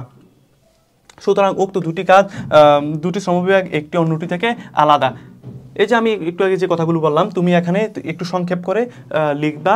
তারপর হচ্ছে তুমি অবশ্যই লাস্টে দিয়ে কনক্লুশন দিবা অবশ্যই। সুতরাং অথবা অবশেষে বলা যায়, তাই বলা যায়, পরিশেষে আমরা বলতে পারি, এগুলো তুমি লিখে তারপর তোমার কনক্লুশনটা দিয়ে দিবা। তারপর পঞ্চম সৃজনশীলটা যদি আমরা দেখি, বলছে উপযোগ কি। ভাই উপযোগ কি, এটা তো আমরা নেক্সট প্রিভিয়াস ক্লাসে আমরা জানতে পেরেছিলাম। উপযোগ বলতে বোঝায় আমরা মানুষের অভাব পূরণের যে ক্ষমতা, তাকে বলা হয় উপযোগ। তারপরে আমরা যদি বলি যে উৎপাদন বা উৎপাদনশীলতা কি একই, জানতে চাইছে, ব্যাখ্যা করো যে উৎপাদন এবং উৎপাদনশীলতা কি আসলেই একই। উৎপাদনশীলতা এবং উৎপাদন একই নয়, এক নয়। তুমি প্রথমে লিখবে এটি, উৎপাদন এবং উৎপাদনশীলতা এক নয়। এটা হচ্ছে তোমাদের জ্ঞানমূলক। তারপর অনুধাবনমূলকে তুমি দুটোটার সংজ্ঞা দিবা, উৎপাদন কি আর উৎপাদনশীলতা কি। উৎপাদন বলতে তুমি কি বুঝো, উৎপাদন মানে হচ্ছে কোনো কিছু তৈরি করা, সৃষ্টি করা বা উদ্ভাবন করা যার অভাব পূরণের ক্ষমতা রয়েছে। তারপরে উৎপাদনশীলতা কি, কোনো নির্দিষ্ট পরিমাণ উপকরণ ব্যবহার করে সর্বোচ্চ পরিমাণ পণ্য উৎপাদন করার সামর্থ্যকে কি বলা হয়, উৎপাদনশীলতা বলা হয়। তাহলে প্রথম অংশে তুমি কি দিবা, প্রথম অংশে তুমি দিবা হচ্ছে উৎপাদন উৎপাদনশীলতা একে অন্যের পরিপূরক হলেও এক নয়, এটা লিখবা। এক নয় যে তুমি এটা লিখবে। দ্বিতীয় অংশে তুমি প্রথমে দুটোটার কি করবা, দুটোটার থেকে তুমি সংজ্ঞায়ন করবা। তারপরে যে উৎপাদন এবং উৎপাদনশীলতা একই নয়, এটা তুমি ব্যাখ্যা করবা। কিভাবে করবা, লিখবা যে উৎপাদন বাড়লে উৎপাদনশীলতা বাড়ে, উৎপাদন বাড়লে উৎপাদনশীলতাও বাড়ে, আবার উৎপাদন কমলে উৎপাদনশীলতাও কমে, উৎপাদনশীলতা কমে, উৎপাদনশীলতা এক নয়। এই তুমি একটু কনক্লুশন দিয়ে দিবা। তুমি উৎপাদন এবং উৎপাদনশীলতার মধ্যে যে পার্থক্যগুলো আছে এই পার্থক্যগুলো তুমি লিখে দিবা, তাহলেই হবে। তারপরে 3 নাম্বার প্রশ্নে আমাদেরকে যে জিনিসটা জানতে চাইছে, এটা হচ্ছে উদ্দীপকের আলোকে সংগঠন বিবেচনায় জনাব রহিম বর্তমানের ব্যবসাটির ধরন উল্লেখ করো। সংগঠন বিবেচনায়, সংগঠন আমরা তো একটু আগে জানলাম যে সংগঠন কত ধরনের হতে পারে, যে এক মালিকানা হতে পারে, অংশীদারি হতে পারে, সমবায় সমিতি হতে পারে, যৌথ মূলধনী কোম্পানি হতে পারে, ইত্যাদি হতে পারে। তাহলে আমাদেরকে বলছে যে উদ্দীপকের আলোকে সংগঠন বিবেচনায় জনাব রহিম বর্তমানের সংগঠনটির ধরন, অবশ্যই তোমাকে সংগঠনটির ধরনটা উল্লেখ করতে হবে। তুমি যদি লিখো যে তিনি যে ধরনের সংগঠন ব্যবসা, তার ব্যবসা সংগঠনটি যে ধরনের তা নিচে ব্যাখ্যা করা হলো, এভাবে তুমি যদি লিখো তাহলে তুমি খুব কম নাম্বার পাবা। কিন্তু তুমি যদি লিখো, প্রথমেই যদি লেখো যে সংগঠনের নামটা উল্লেখ করে দাও, তারপর তুমি ব্যাখ্যা করো, তারপর তুমি যে স্টেপ বাই স্টেপগুলো আমি দেখাচ্ছি এগুলো ভাবে করো, তুমি সর্বোচ্চ মার্কস পাবা। তাহলে আমরা দেখি যে উদ্দীপকের আলোকে যে সংগঠনটি সেটি কোন ধরনের সংগঠন। জনাব রহিম একটি বেসরকারি প্রতিষ্ঠানে চাকরি করেন, সে মাসে প্রায় 30,000 টাকা বেতন পান। চাকরির শুরু থেকে সে প্রতি মাসে একটি সরকারি আর্থিক প্রতিষ্ঠানে 2,000 টাকা করে 10 বছর মেয়াদী ডিপিএস হিসাব খোলেন। 10 বছর পর প্রাপ্ত টাকা দিয়ে জনাব রহিম একটি পোল্ট্রি ফার্ম গড়ে তোলেন। ব্যবসাটি লাভজনক হওয়ায় তিনি সম্প্রসারণের কথা ভাবছেন। তাহলে ব্যবসাটি লাভজনক হয়, তিনি সম্প্রসারণের কথা ভাবছেন, এতে প্রচুর অর্থের প্রয়োজন হয়, তাই সে সমঝোতার ভিত্তিতে তার বন্ধুকে ব্যবসা অন্তর্ভুক্ত করে। তাহলে প্রথম যে তিনি সংগঠনটি স্থাপন করলেন, এনে বলছে উদ্দীপকের আলোকে বর্তমান ব্যবসায়ীটি যে তিনি বর্তমান ব্যবসাটি কি, তিনি যে প্রথম সংগঠনটা গড়ে তুললেন সেটা কি ধরনের ছিল। 10 বছর পর প্রাপ্ত টাকা দিয়ে জনাব রহিম একটি পোল্ট্রি ফার্ম স্থাপন করলেন। তাহলে এটা হচ্ছে প্রথম অংশটা তার। তিনি প্রথমে যে স্থাপন করলেন এটা কিন্তু কোনো ধরনের কাউকে নেয় নাই, তিনি নিজস্ব টাকা দিয়ে নিজস্ব একটা ব্যবসা স্থাপন করলেন। কিন্তু বলছে যে পরবর্তীতে তিনি ব্যবসায়, এটা হলো তোমার প্রথম অংশটা। তারপরে হচ্ছে ব্যবসায় লাভজনক হওয়ায় তিনি সম্প্রসারণের কথা ভাবছেন, এতে প্রচুর অর্থ প্রয়োজন হয়, তাই সে সমঝোতার ভিত্তিতে তার বন্ধু করিমকে ব্যবসায় অন্তর্ভুক্ত করেন। তাহলে তিনি যখন ব্যবসায় তার বন্ধুকে অন্তর্ভুক্ত করে নিলেন কিসের মাধ্যমে, সমঝোতার ভিত্তিতে। সমঝোতা মানে কি, আলোচনার মাধ্যমে বা চুক্তির মাধ্যমে অংশগ্রহণ করালেন। এর ফলে তার যে বর্তমান ব্যবসাটা এটা কোন ধরনের হলো, এটা হচ্ছে অংশীদারি ব্যবসা হয়ে গেল। এটাই জানতে চাইছি। তুমি যদি লেখো প্রথমটার কথা লিখে দাও যে এক মালিকানা ব্যবসা, তাহলে কিন্তু হবে না। তোমাকে বলছে যে বর্তমান ব্যবসাটি, তাহলে বর্তমান ব্যবসাটির ধরন কোন ধরনের, বর্তমান ব্যবসাটি হচ্ছে অংশীদারি ব্যবসা। তাহলে তুমি এটাই প্রথমে লিখবা যে মিস্টার জনাব রহিমের বর্তমান ব্যবসাটি কোন ধরনের, বর্তমান ব্যবসাটি হচ্ছে অংশীদারি ব্যবসায়। তাহলে কি করবা দ্বিতীয় অংশে, এটা হচ্ছে আমাদের প্রথম অংশের কাজ। দ্বিতীয় অংশে তুমি কি করবা, অংশীদারি ব্যবসায় সংজ্ঞায়ন করবা। অংশীদারি ব্যবসা কি, দুই বা ততোধিক ব্যক্তি মুনাফা অর্জনের উদ্দেশ্যে স্বেচ্ছায় একত্রিত হয়ে চুক্তির ভিত্তিতে বা সমঝোতার ভিত্তিতে বা আলোচনার ভিত্তিতে যে ব্যবসা গড়ে তোলে তাকে বলা হয় মূলত কি অংশীদারি ব্যবসায়। তাহলে অংশীদারি ব্যবসায় সর্বনিম্ন সদস্যগত সর্বোচ্চ সদস্যগত তুমি এটা উল্লেখ করবা। বৈশিষ্ট্য কয়েকটা দিয়ে দিতে পারো, দিলে স্যারদের যে দৃষ্টি আকর্ষণ হয় আর কি, তুমি চাইলে দিতে পারো। বৈশিষ্ট্য দুই একটা বৈশিষ্ট্য দিয়ে দিবে প্রতিটার মধ্যে। তারপর 3 নাম্বার অংশে তুমি কি করবা, এই যে মিস্টার জনাব রহিম তার চাকরির টাকা দিয়ে যে ব্যবসা প্রতিষ্ঠান করলো, এটা তারপর যে তার বন্ধুকে নিয়ে আসলো, এই বিষয়টা তুমি উল্লেখ করবা। তারপর যে বন্ধুকে ব্যবসায় অন্তর্ভুক্ত করানোর পর যে তার এক মালিকানা ব্যবসা থেকে অংশীদারি ব্যবসায় রূপান্তরিত হলো, তুমি এই বিষয়টা উল্লেখ করবা। এবং অংশীদার অন্তর্ভুক্ত করায় তার যে ব্যবসাটা, সেটা যে অন্তর্ভুক্ত করায় তার যে ব্যবসা, সেটা যে অংশীদারি ব্যবসায় রূপান্তরিত হলো, তুমি সেই বিষয়টা উল্লেখ করবা। এবং লাস্টের শেষের দিকে তুমি কনক্লুশন দিয়ে দিবা যে জনাব রহিমের ব্যবসায়িক ধরন হচ্ছে অংশীদারি ব্যবসায় সংগঠন। তারপরে আমরা যদি ঘ নাম্বার প্রশ্নটা যাই, দেখতে পাই যে উদ্দীপকের জনাব রহিমের মূলধন সংগ্রহের কাজটি মূলধন গঠনের কোন পর্যায়ের অন্তর্ভুক্ত। আচ্ছা, মূলধন গঠনের পর্যায় কয়টি আমাদের জানা আছে? মূলধন গঠনের পর্যায় হচ্ছে 4টি। প্রথমে হচ্ছে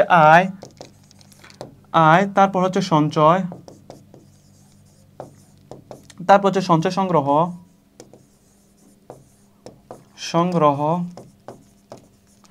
তারপর হচ্ছে বিনিয়োগ।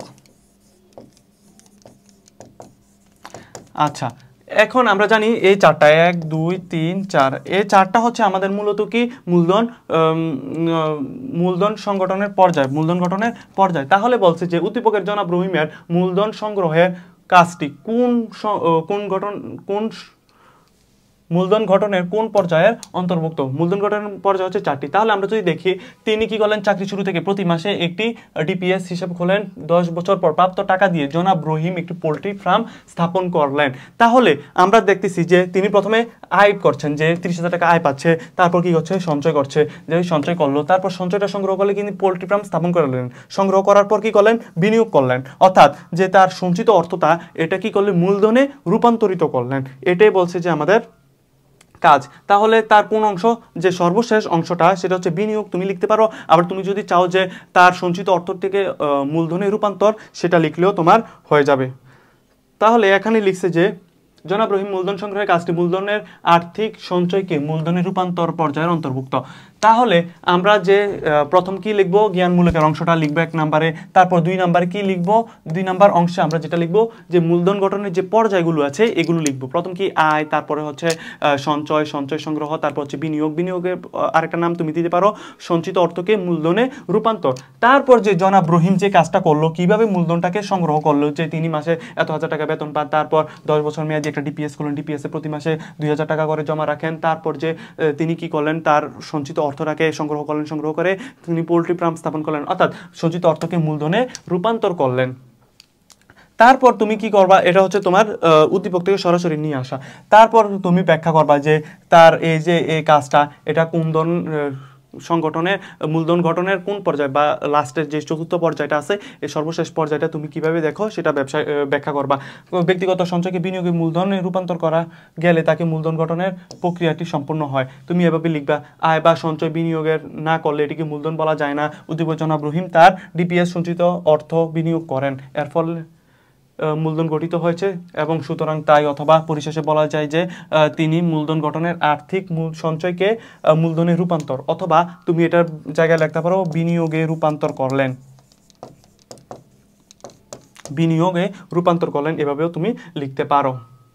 তারপর যেটা আমাদের সৃজনশীল, সেটা হচ্ছে বলছে শিল্প বিপ্লব যুগ কাকে বলা হয়। শিল্প বিপ্লব যুগ বলতে আমরা কি বুঝি, অষ্টাদশ শতাব্দীর শেষের দিকে বা 19বিংশ শতাব্দীর শুরুর দিকে ইংল্যান্ডে উৎপাদন খাতে যন্ত্রপাতির আগমনের ফলে উৎপাদন শিল্পে যে বৈপ্লবিক পরিবর্তন হয়, সেটাকে আমরা বলি শিল্প বিপ্লব যুগ। এটা কত সালে, 1750 থেকে 1750 থেকে 1850 সাল, অর্থাৎ অষ্টাদশ শতাব্দীর শুরুর দিকে এবং 19বিংশ শতাব্দীর অষ্টাদশ শতাব্দীর শুরুর দিকে এবং ঊনবিংশ শতাব্দীর শেষের দিকে যে অংশটা সেটাকে আমরা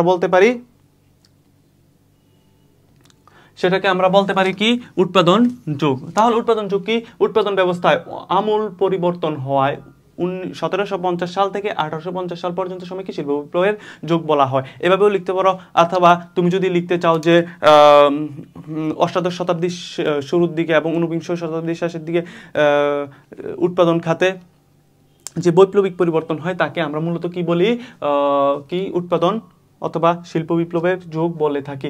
তারপর যে অংশটা সেটা বলছে যে উৎপাদন ব্যবস্থাপনা ক্রেতাকেন্দ্রিক কেন?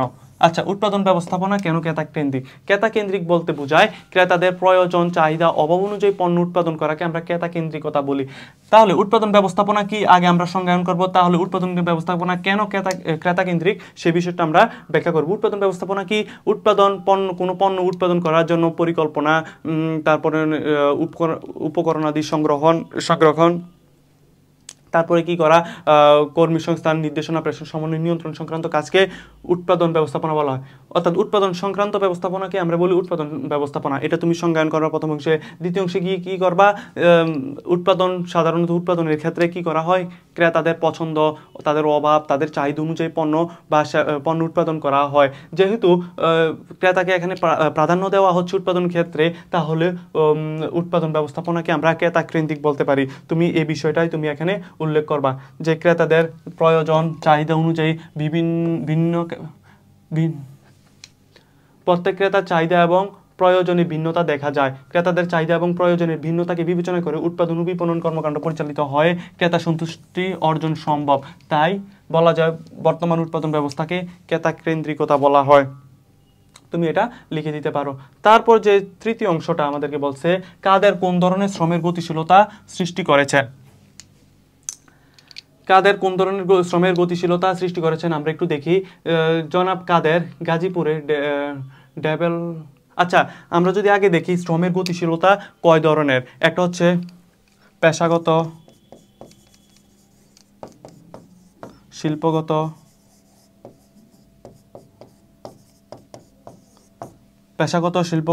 তারপর হচ্ছে ভৌগোলিক,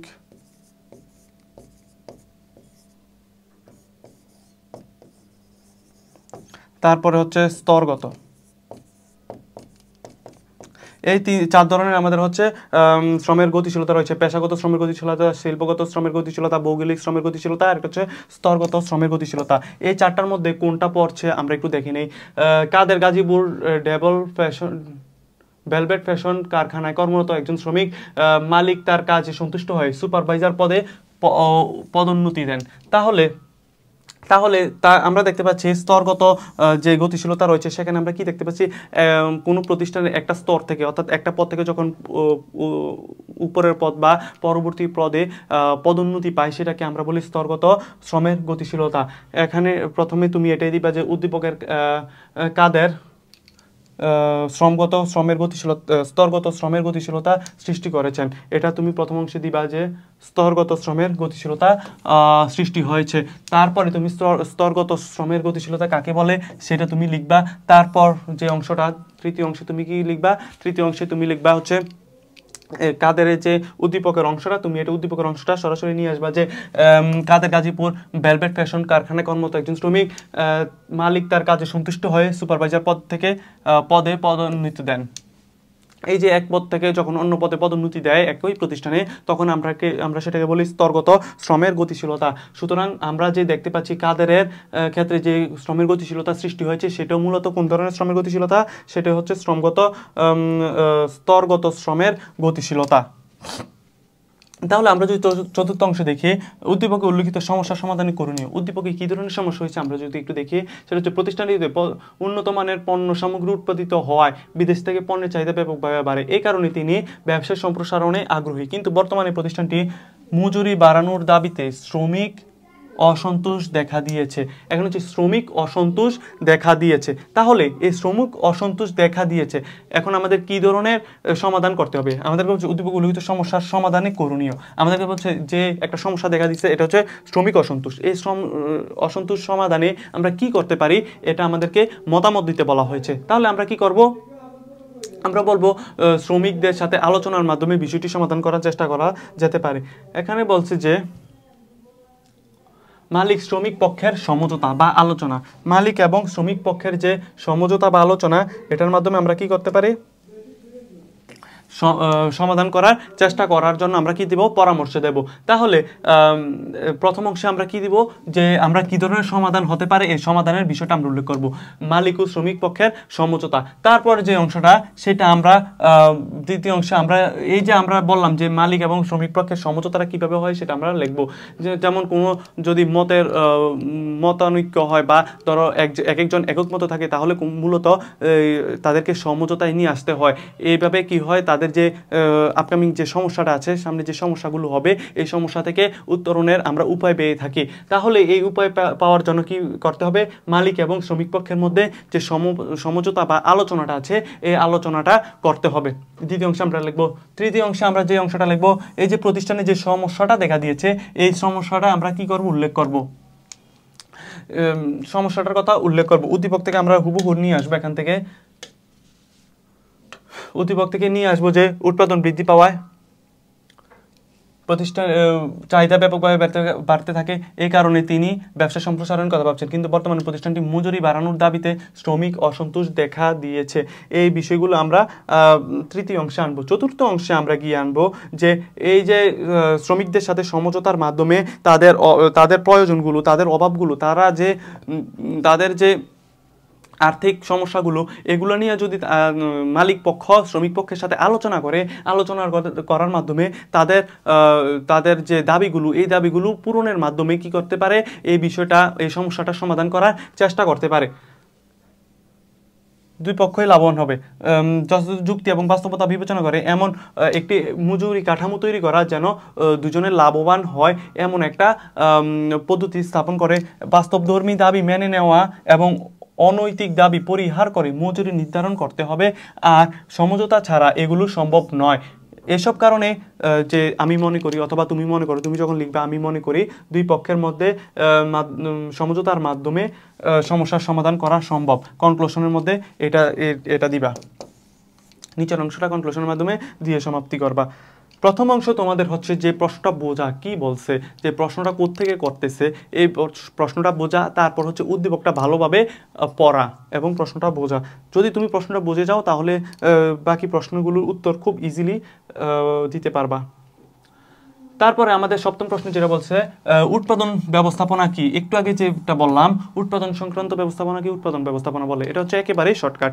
তুমি যদি আর একটু ব্রডলি দিতে চাও যে কোনো পণ্য উৎপাদনের ক্ষেত্রে উৎপাদনের উপকরণগুলো সংগ্রহ এবং পরিকল্পনা করা, কর্মী সংস্থান, নির্দেশনা, প্রেষণা এবং নিয়ন্ত্রণ কার্যক্রমকে মূলত উৎপাদন ব্যবস্থাপনা বলা হয়। এভাবে লিখতে পারো।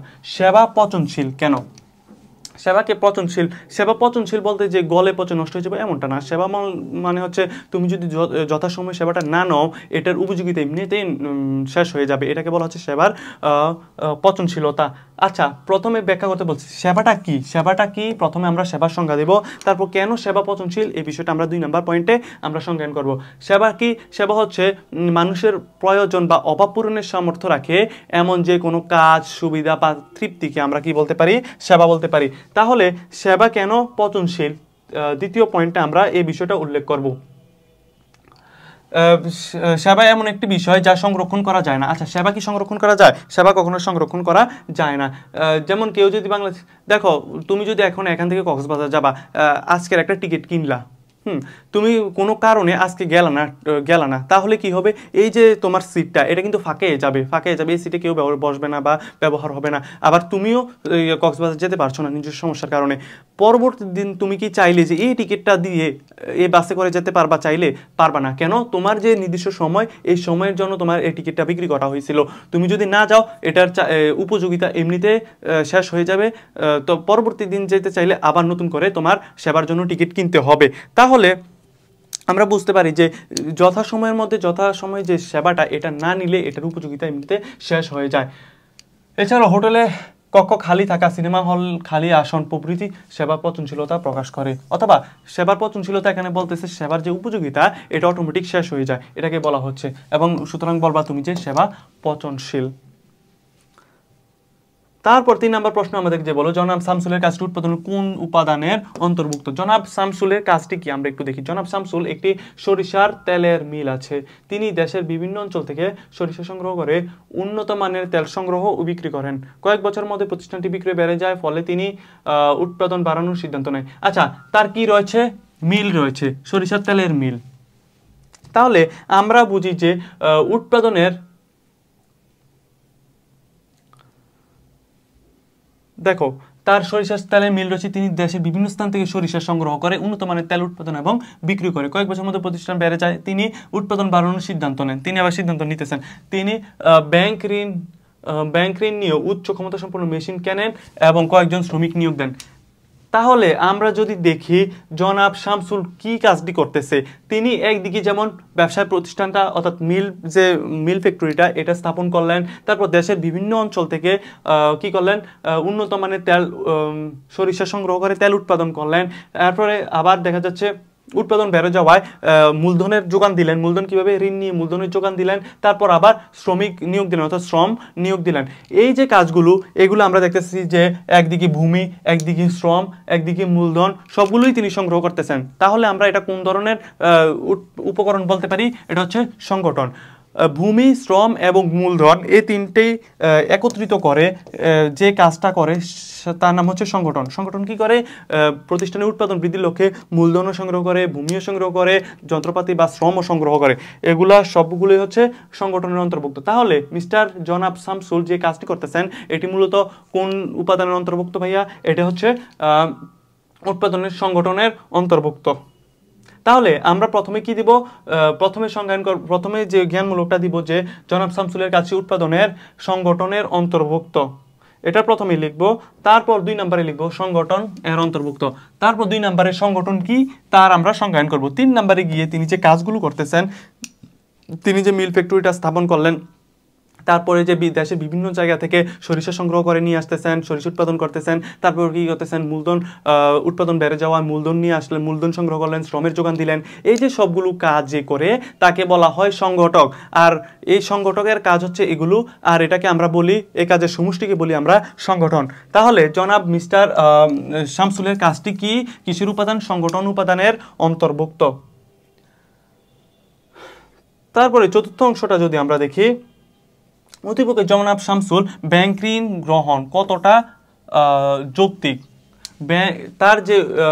তার যে উৎপাদন বেড়ে গেল, এই উৎপাদন বাড়ার ফলে তিনি যে ব্যাংক মেশিন উন্নত মানের মেশিন সংগ্রহের জন্য যে ব্যাংক লোন নিলেন এবং শ্রমিক নিয়োগ দেওয়ার জন্য যে ঋণ করলেন, এই যে ঋণ করার জন্য এই ঋণটা কতটা যৌক্তিক বলে তুমি মনে করো? তোমার মতামত দেওয়ার জন্য বলছে। তাহলে আমরা কি বলতে পারি যে উদ্দীপকে জনাব শামসুলের ব্যাংক ঋণ গ্রহণের যৌক্তিকতা রয়েছে, এটা আমরা প্রথমে দিতে পারি।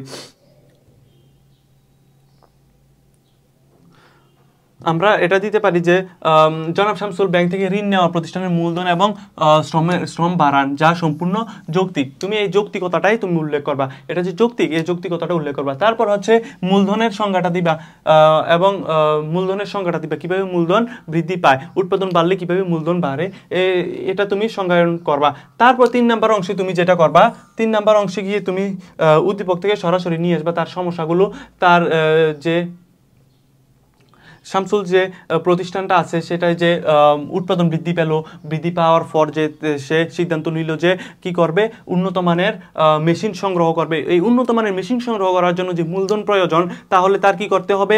উৎপাদন বৃদ্ধির জন্য মেশিন কিনতে হবে। মেশিনটা কেনার জন্য কি প্রয়োজন? টাকার প্রয়োজন। এই টাকাটা সে কোথায় পাবে? সেই টাকাটা পাওয়ার জন্য তার মূলধনের কোথাও না কোথাও থেকে যোগান দিতে হবে। মূলধনের উৎস দুইটি, একটি হচ্ছে তোমার ঋণ করতে হবে অথবা নিজস্ব মূলধন দিতে হবে, নিজস্ব তহবিল অথবা হচ্ছে ঋণ। তাহলে নিজস্ব তহবিল যেহেতু নাই, তাহলে তিনি কি করবে?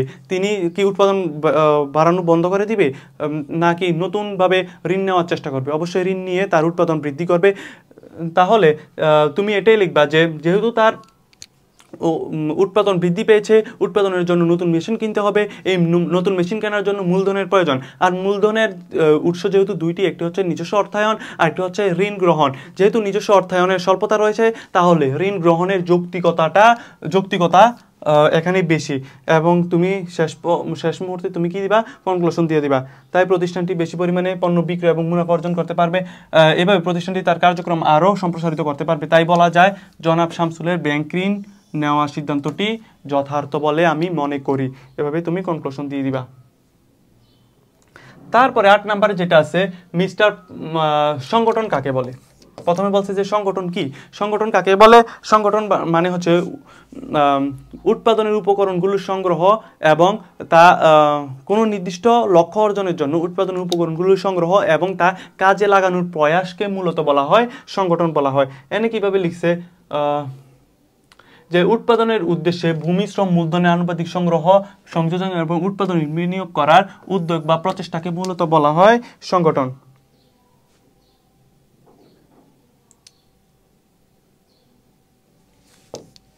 কি বলা হয়, সংগঠন বলা হয়।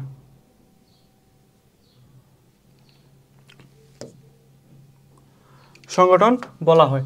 তাহলে শ্রম পচনশীল, একটু যে আগে আমরা বললাম সেবা কেন পচনশীল, সেবা আর শ্রমের মধ্যে অনেকটাই মিল রয়েছে। তাহলে আমরা কীভাবে বলতে পারি সেবা যেমন পচনশীল ঠিক তেমনই শ্রম পচনশীল। প্রথমে কি বলবো, শ্রমের সংজ্ঞায়ন করব। শ্রম কি, শ্রম হচ্ছে অর্থ উপার্জনের লক্ষ্যে মানুষের শারীরিক বা মানসিক প্রচেষ্টাকে আমরা বলি শ্রম। এবার দ্বিতীয় অংশে আমরা লিখব শ্রম কেন পচনশীল। শ্রম কেন পচনশীল, ধরো একটা নির্দিষ্ট দিন যদি আমি শ্রম না দিই তাহলে কি করব, আমি শ্রমের বিনিময়ে আমি টাকাও পাবো না, আবার আমি এই দিনটা কিন্তু পুনরায় ফিরে পাবো না, এবং এই শ্রমটা দেওয়ার মতো আমি মানে আবার সময় সামর্থ্য এগুলোও পাবো না। শ্রম যদি আমি না দিই শ্রমের উপযোগিতা এমনিতেই নষ্ট হয়ে যাবে, শেষ হয়ে যাবে। তাহলে শ্রম যদি তুমি না দাও শ্রমের উপযোগিতা এমনি অটোমেটিক শেষ হয়ে যাবে। তাই বলা হচ্ছে শ্রম পচনশীল। তুমি প্রথমে সংজ্ঞায়ন করবা, তারপর হচ্ছে অন্যান্য যে কোনো উপাদান তুলনায় শ্রম ধ্বংসশীল। কেন, অন্যান্য উপাদান যেমন তুমি ভূমি তুমি সংরক্ষণ করে রাখবা, আবার মূলধন চাইলে বিনিয়োগ করবা, নাইলে তুমি সংরক্ষণ করে রেখে দিতে পারো। তারপর কি, সংগঠন, এই তিন সংগঠনের কাজ হচ্ছে তুমি অন্যান্য উপকরণগুলি একত্রিত করা। কিন্তু যে শ্রমটা যেখানে যাবে সেখানে শ্রম দিবে, কিন্তু শ্রমিক যদি ঘুমিয়ে থাকে তাহলে কি শ্রম দিতে পারবে? শ্রমিক যদি শ্রমের জায়গায় না যায় তাহলে তো শ্রম দেওয়া সম্ভব না। তাহলে শ্রমিক যদি জায়গায় বসে থাকে না যায় তাহলে তো শ্রমের যে উপযোগিতা আছে এটা এমনিতে শেষ হয়ে যায়। তাহলে কোনো শ্রমিক যদি একদিন পরিশ্রম বা কাজ না করে তাহলে ওই দিনের কাজ বা শ্রমের জীবন দশা আর কখনো ফিরে আসবে না। তাই বলা যায় শ্রম পচনশীল। এটা তুমি এভাবে লিখবে। তারপর যে আমাদের তৃতীয় প্রশ্নটা জানতে চাইছে, মিস্টার পাপন উৎপাদনের কোন উপকরণ ব্যবহার করে ফুল উৎপাদন করেন। তাহলে আমরা যদি দেখি মিস্টার পাপন কি কাজ করছে, দিনাজপুর জেলায় 25 বিঘা জমিতে গোলাপ ফুলের চাষ করেন এবং ঢাকার শাহবাগে ফুলের দোকানে ফুল বিক্রি করেন। তাহলে আমার বলছে পাপন উৎপাদন কোন উপকরণ ব্যবহার করে ফুল উৎপাদন করে। তাহলে উৎপাদন কোন ব্যবহার করছে, সেটা হচ্ছে ভূমি। 25 বিঘা জমিতে কি করছে, ফুল উৎপাদন করছে। আর যে 25 বিঘা জমিটা এটা কিসের অন্তর্ভুক্ত, ভূমির অন্তর্ভুক্ত। তাহলে আমরা কি দিতে পারি, তাহলে আমরা যেটা দিতে পারি সেটা হচ্ছে মিস্টার পাপন যে কাজটা করছে সেটা হচ্ছে ভূমি, আর ভূমি হচ্ছে উৎপাদনের একটি অন্যতম উপাদান। এটা হচ্ছে আমরা প্রথম অংশে দিব যে 1 নাম্বার যে পার্টটা এটাতে আমরা দিব উৎপাদনের ভূমি উপকরণটি ব্যবহার করছে। 2 নাম্বার পার্টে আমরা যে দেব ভূমির সংজ্ঞায়ন করব। ভূমি মানে কি, ভূমি মানে হচ্ছে প্রকৃতি থেকে আমরা যা কিছু পাই তাই হচ্ছে ভূমি। তারপর ভূমির কয়েকটা আমরা বৈশিষ্ট্য দিতে পারি যে ভূমি আদি ও মৌলিক উপাদান, ভূমির যোগান ব্যয় নেই, জমির উৎপাদন খরচ নেই, জমির খাজনা মূল্য রয়েছে, এগুলো তুমি দিতে পারো যে বৈশিষ্ট্যগুলা। তারপর 3 নাম্বার অংশে গিয়ে আমরা কি করব, উদ্দীপক থেকে মিস্টার পাপন যে কাজটা করে যে দিনাজপুর জেলায় যে 25 বিঘা জমি নিয়ে গোলাপ ফুল চাষ শুরু করে এই বিষয়টা আমরা নিয়ে আসবো। ঠিক এখান থেকে এখন পর্যন্ত নিয়ে আসবো যে তার কাজগুলো কি। এই যে ভূমি 25 বিঘা জমিতে সে চাষ করা শুরু করলো, এই চাষটা কিসের অন্তর্ভুক্ত, ভূমির অন্তর্ভুক্ত। কিভাবে আমরা প্রকৃতি থেকে কি পাই, জমি পাই। এই জমিটা কি মানুষ উৎপাদন করে, মানুষ তো উৎপাদন করে না, এটা তো অটোমেটিক আমরা প্রকৃতি থেকে পেয়ে যাচ্ছি। আর এই জমির যে উর্বরা শক্তিকে কাজে লাগিয়ে যে আমরা ফুল উৎপাদন করতেছি, তাহলে এই যে উর্বরা শক্তি এটাও কিসের অন্তর্ভুক্ত, এটাও হচ্ছে ভূমির অন্তর্ভুক্ত। তাহলে আমরা বলতে পারি যে মিস্টার পাপন দিনাজপুর জেলায় যে ফুল চাষ করছে এটি মূলত উৎপাদনের কিসের অন্তর্ভুক্ত? ভূমির অন্তর্ভুক্ত। তাহলে আমাদের চতুর্থ আমরা এভাবে কনক্লুশন দিব। তারপর চতুর্থ নাম্বার যে প্রশ্নটা বলছে যে মিস্টার পাপনের সমস্যা সমাধানে তোমার সুপারিশ, তুমি কি মনে করো, তোমার ধারণাটা এখানে উল্লেখ করবা। তোমাকে এখানে স্বাধীনতা দেওয়া হয়েছে, তুমি যে ধরনের সুপারিশ করো এটা যৌক্তিকতা তুমি তুলে ধরবা, তুমি নিশ্চিত নাম্বার পাবা। তাহলে আমরা যদি দেখি, তিনি যানবাহন এবং গুদামের জন্য ব্যাংক ঋণের আবেদন করেছেন। নিজস্ব পরিবহন ব্যবস্থা না থাকায় ফেব্রুয়ারি মাসে যথাসময়ে উত্তোলিত ফুল ঢাকায় সরবরাহ করা সম্ভব হয়নি, ফলে 5 লক্ষ টাকার ফুল নষ্ট হয়ে যায়। সার্বিক বিষয় নিয়ে মিস্টার পাপন চিন্তিত। তাহলে আমরা যদি দেখি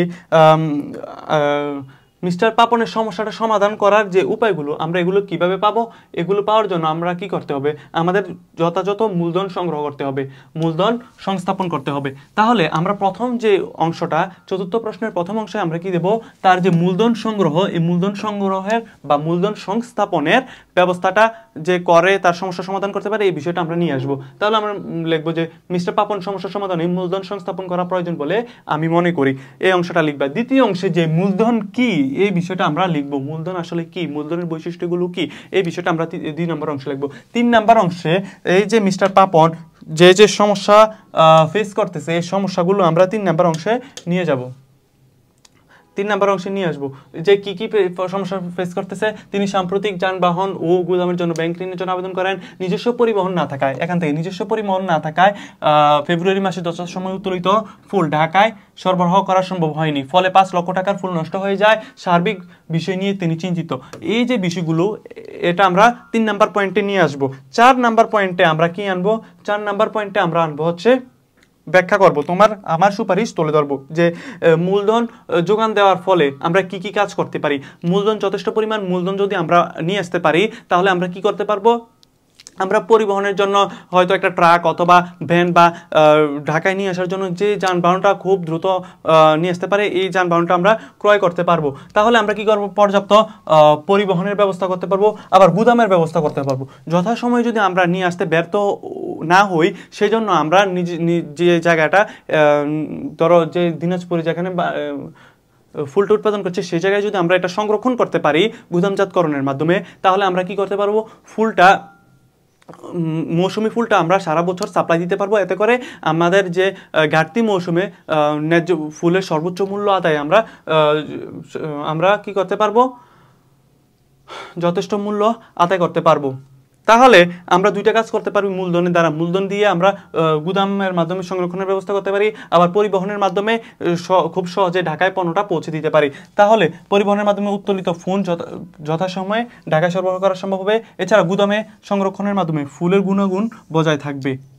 এগুলো লিখে এরপরে কনক্লুশন দিয়ে দিবা, মিস্টার পাপনের সমস্যা সমাধানে পর্যাপ্ত মূলধন বাড়ানোর ব্যবস্থা করা উচিত বলে আমি মনে করি, বা তুমি মনে করো। এবারে প্রশ্নটার উত্তর দিয়ে দিবে।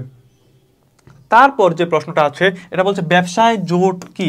ব্যবসায় জোট মানে কি, মানে হচ্ছে কোনো নির্দিষ্ট লক্ষ্য অর্জনের জন্য কতিপয় বা কয়েকটা ব্যবসায় প্রতিষ্ঠান যদি একত্রিত হয়, একই ব্যবস্থাপনার অধীনে কাজ করে বা পরিচালিত হয়, তখন তাকে আমরা বলি ব্যবসায় জোট।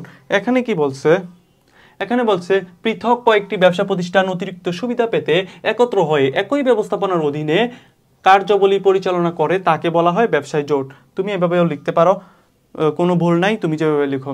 তারপরে হচ্ছে মূলধন সঞ্চয়ের ফল ব্যাখ্যা করো। মূলধনটা আসলে কি, মূলধনের একটা বৈশিষ্ট্য কি জানো, মূলধনকে উৎপাদিত উপাদান বলা হয়, অথবা সঞ্চয় থেকে আমরা মূলধনটা পাই। আচ্ছা, কিভাবে পাই, এটা উত্তর করার জন্য প্রথমে আমরা কি দিব, মূলধনের সংজ্ঞা দিব 1 নম্বর পয়েন্টে। কিভাবে, মূলধন হচ্ছে মানুষের আয়ের সেই অংশ যেটা সে ভোগ বা ব্যবহার না করে পরবর্তীতে উৎপাদন কাজে ব্যবহার করে, সেটাকে বলা হয় মূলধন। এটা প্রথম অংশে দিব। দ্বিতীয় অংশে আমরা কি দিব, এই যে মূলধনটা সঞ্চয়ের ফল কিভাবে সেটা আমরা লিখব।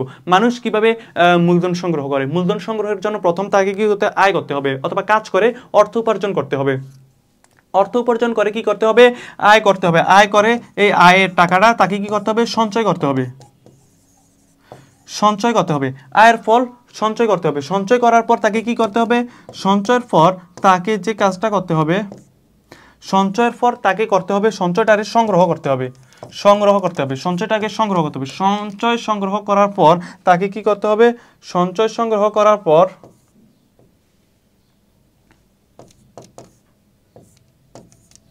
সঞ্চয় সংগ্রহ করার পর তাকে কি করতে হবে? বিনিয়োগ করতে হবে।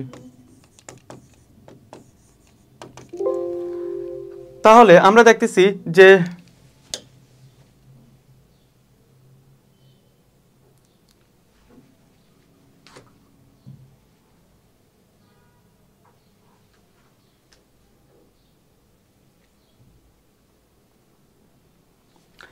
তাহলে তাকে কি করতে হবে? সঞ্চয় সংগ্রহ করতে হবে।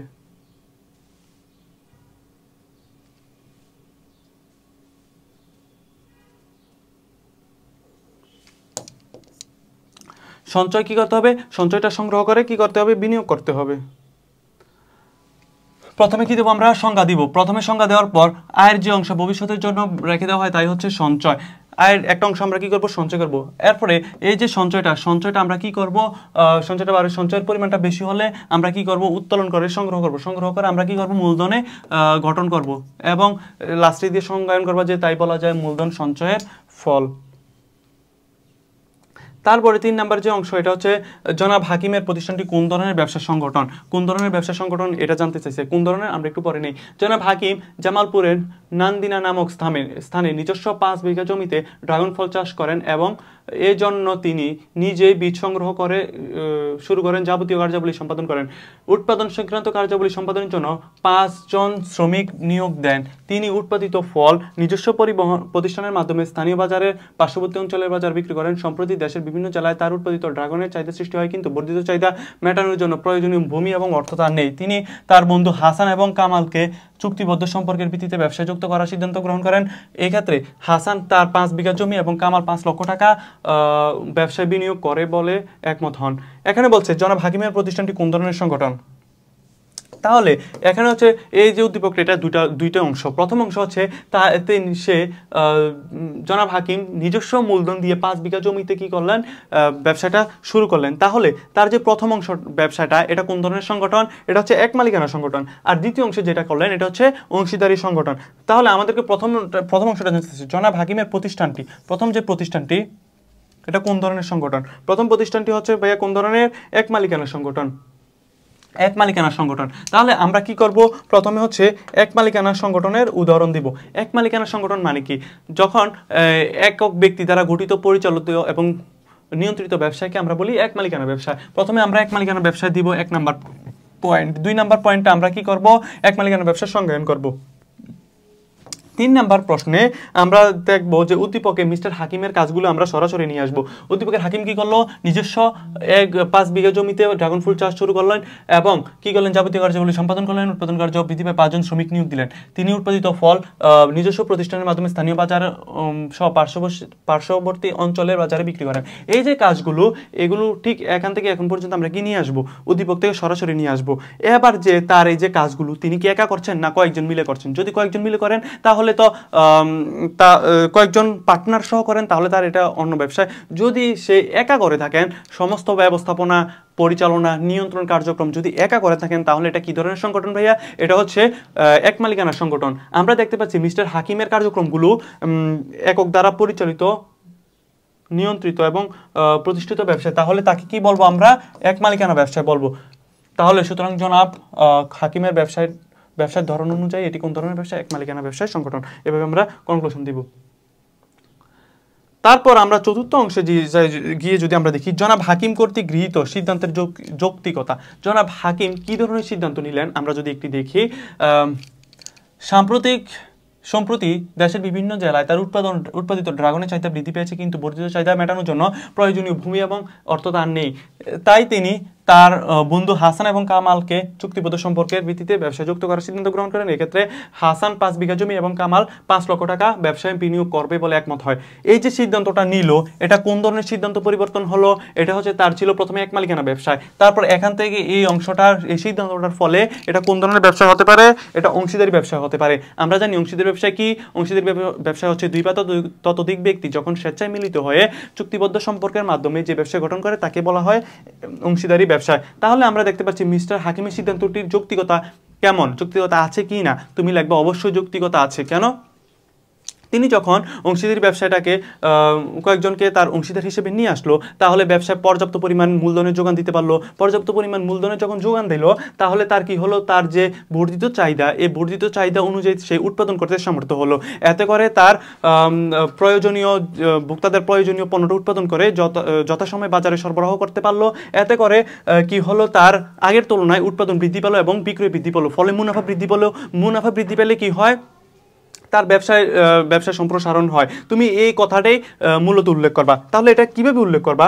প্রথমে হচ্ছে তুমি প্রথমে যে তার যে যৌক্তিকতাটা আছে কি না, এই যৌক্তিকতাটা তুমি নিয়ে আসবা।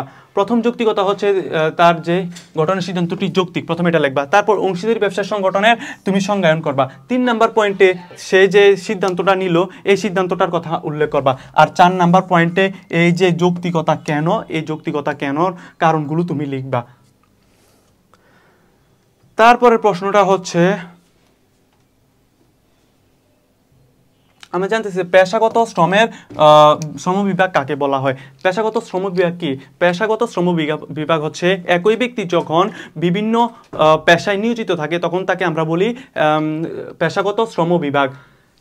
এখানে যদি আমরা সংজ্ঞায়নটা দেখি, যে কোনো ব্যক্তি যখন একাই বিভিন্ন স্বতন্ত্র পেশায় নিয়োজিত থাকে, তখন তাকে বলা হয়, কোনো ব্যক্তি যখন একাই বিভিন্ন স্বতন্ত্র পেশায় নিয়োজিত থাকে, তখন তাকে বলা হয় পেশাগত শ্রম বিভাগ। তাহলে আমাদের 2 নাম্বার প্রশ্নে জানতে চাইছে, যে খ নাম্বার প্রশ্নে জানতে চাইছে যে শ্রম বিভাগের মাধ্যমে সময়ের সদ্ব্যবহার নিশ্চিত হয়। শ্রম বিভাগের মাধ্যমে কি হয়, সময়ের সদ্ব্যবহার নিশ্চিত হয়। কিভাবে শ্রম বিভাগের মাধ্যমে সময়ের সদ্ব্যবহার নিশ্চিত হয়, সেটা জানার জন্য প্রথমে আমরা কি দিব, প্রথমে আমরা শ্রমের সংজ্ঞাটা দিব। 2 নম্বর প্রশ্নের প্রথম অংশে আমরা কি দিব, শ্রমের সংজ্ঞায়ন করব। প্রথমে শ্রমের সংজ্ঞায়ন করব। 2 নম্বর অংশে কি করব, উৎপাদনের যে কাজগুলো, যে কাজে দক্ষ, তাকে যদি সেই কাজটা দেওয়া হয়, তাহলে কি করবে, সে সর্বোচ্চ সামর্থ্য অনুযায়ী পণ্যটা উৎপাদন করবে। এতে করে তার দক্ষতা অনুযায়ী ওই পণ্যটা খুব ভালোভাবে উৎপাদন করতে সমর্থ হবে। এতে করে তার যে সময়টা ব্যবহার করলো, এই সময়টাও সঠিক কাজে লাগবে, এবং সে ওই কাজে দক্ষতার মাধ্যমে তার ওই কাজটা সর্বোচ্চ ভালো করার চেষ্টা করবে। তুমি ঠিক এভাবেই লিখবা যে উৎপাদন প্রক্রিয়া শ্রমিকের দক্ষতা এবং যোগ্যতা অনুযায়ী বিভিন্ন কাজে বন্টন করে দেওয়া হয়।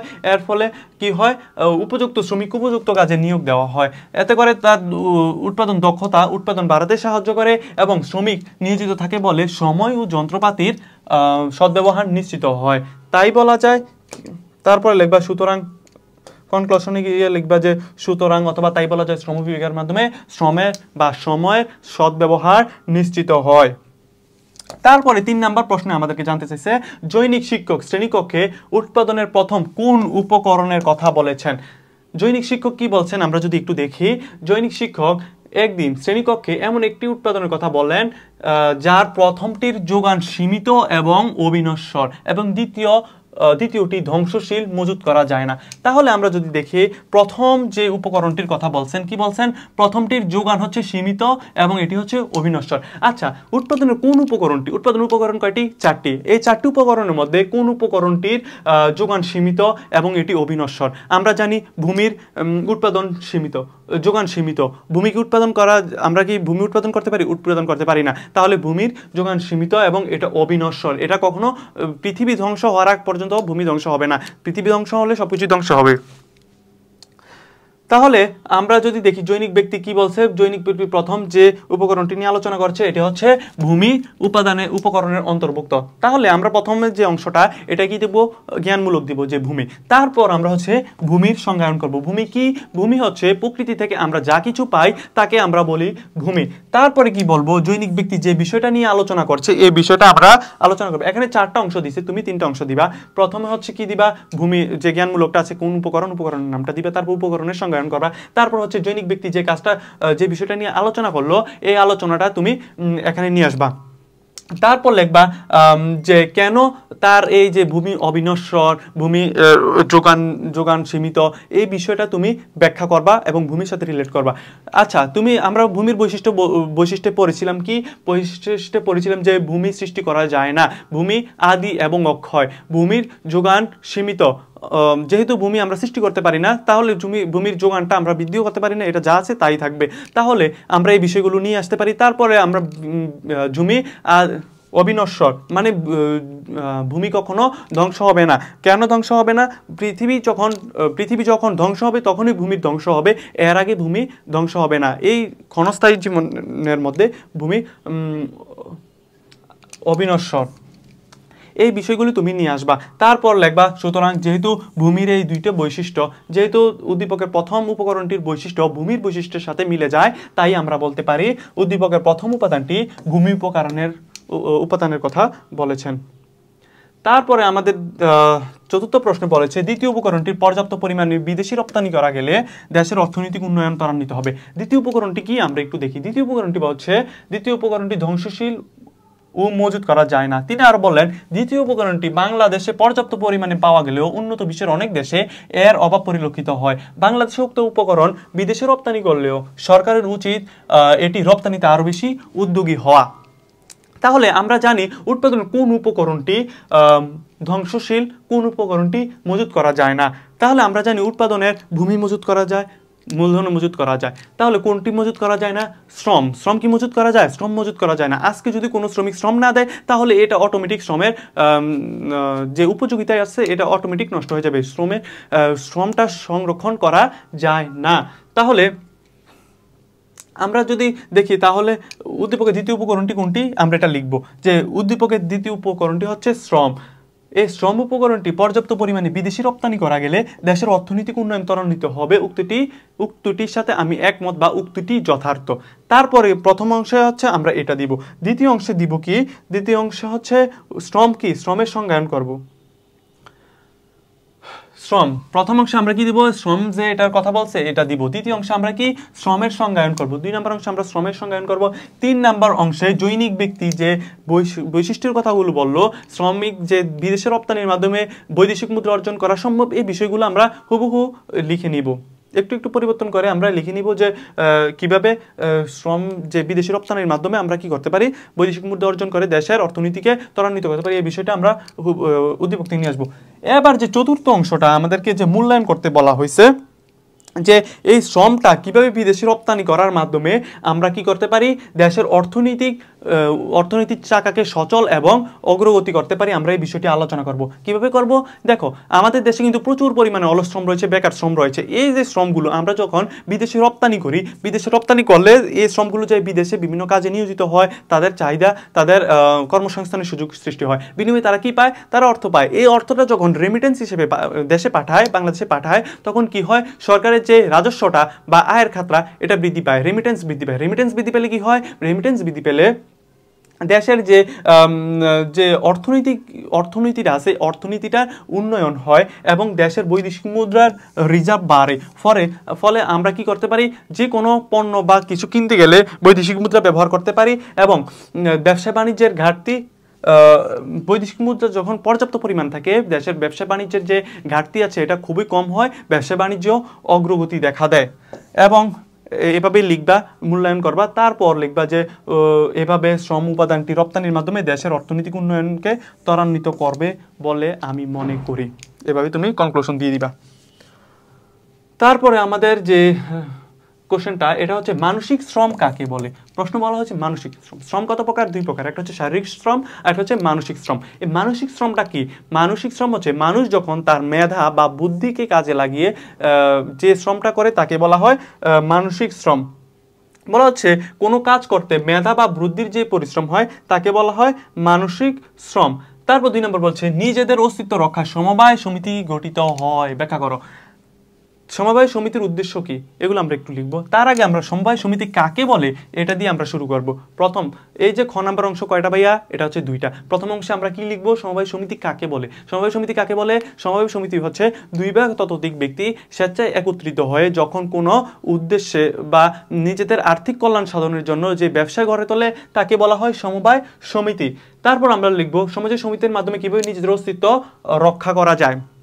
লিখবো সমবায় সমিতির মাধ্যমে যেহেতু কয়েকজন ব্যক্তি সমপেশার মানুষ একত্রিত হয়, তাহলে তাদের উৎপাদিত পণ্য সামগ্রী কি করতে পারে, সরাসরি কোনো মধ্যস্থতা ব্যক্তি ছাড়া সরাসরি আমরা কি করতে পারি, পাইকার বা খুচরা ব্যবসায়ীর নিকট পৌঁছে দিতে পারি। এতে করে মধ্যস্থ ব্যবসায়ীর যে হস্তক্ষেপ তার থেকে রক্ষা পেয়ে আমরা সর্বোচ্চ মূল্য অথবা ন্যায্য মূল্যে আমরা পণ্যটা বিক্রয় করতে সামর্থ্য হই। এতে করে নিজেদের অর্থনৈতিক উন্নয়ন হয়। এছাড়া সমবায় সমিতির মাধ্যমে যেহেতু 15% সংরক্ষণ করে রাখা হয়, মোট আয়ের 15% সংরক্ষণ করে রাখা হয়, এতে করে কি হয়, এতে করে আমরা এই আয়ের টাকাটা দিয়ে পরবর্তীতে আমাদের উৎপাদন কাজে ব্যবহার করে নিজেদের আরো স্বাবলম্বী করতে পারি। এভাবে নিজেদের অস্তিত্ব রক্ষায় সমবায় সমিতি সহযোগিতা করে বা গঠিত হয়। তারপরে 3 নাম্বার প্রশ্নে আমরা লিখব জনাব নিলয় কারখানা স্থাপনে প্রাথমিক পর্যায়ে উৎপাদনের কোন উপকরণটির উপর গুরুত্ব দিয়েছে। আচ্ছা, জনাব নিলয় প্রথম অবস্থায় কোনটি গুরুত্ব দিয়েছে আমরা একটু দেখি। জনাব নিলয় একটি আনারসের জুস তৈরি কারখানা স্থাপন করেন। কারখানার জন্য 50 লক্ষ টাকা ব্যয়ে তিনি জাপান থেকে জুস তৈরির মেশিন আমদানি করেন। তার মানে আমরা এটা সহজেই বুঝে গেলাম এটা কোন ধরনের উপকরণ ছিল, এটা হচ্ছে মূলধন ছিল। তাহলে আমরা যদি দেখি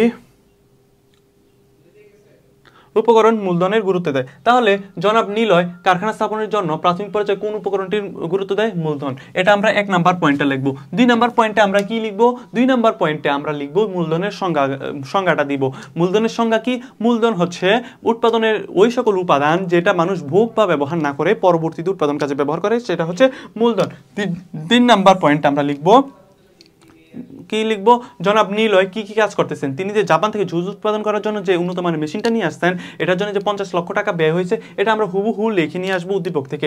তারপর যে একটু ব্যাখ্যা করব যে কেন মূলধনের সাথে তার এই কার্যক্রমটা মিলে যায়। মূলধনের সাথে তার কার্যক্রমটা এই কারণে মিলে যায়, মূলধন তার যে মেশিনটা সংগ্রহ করলো, এই মেশিনের জন্য কি প্রয়োজন, পর্যাপ্ত পরিমাণ টাকার প্রয়োজন। এই পর্যাপ্ত পরিমাণ টাকার যোগান কিভাবে আসে, মূলধনের মাধ্যমে আসে। যেহেতু মূলধনের মাধ্যমে সে মেশিনটা ক্রয় করতে পারে, সুতরাং আমরা বলতে পারি যে জনাব নিলয় কারখানা স্থাপনের প্রাথমিক পর্যায়ে কাজটি মূলধনের উপর গুরুত্ব দিয়েছে, যা উৎপাদনের অন্যতম একটি গুরুত্বপূর্ণ উপাদান।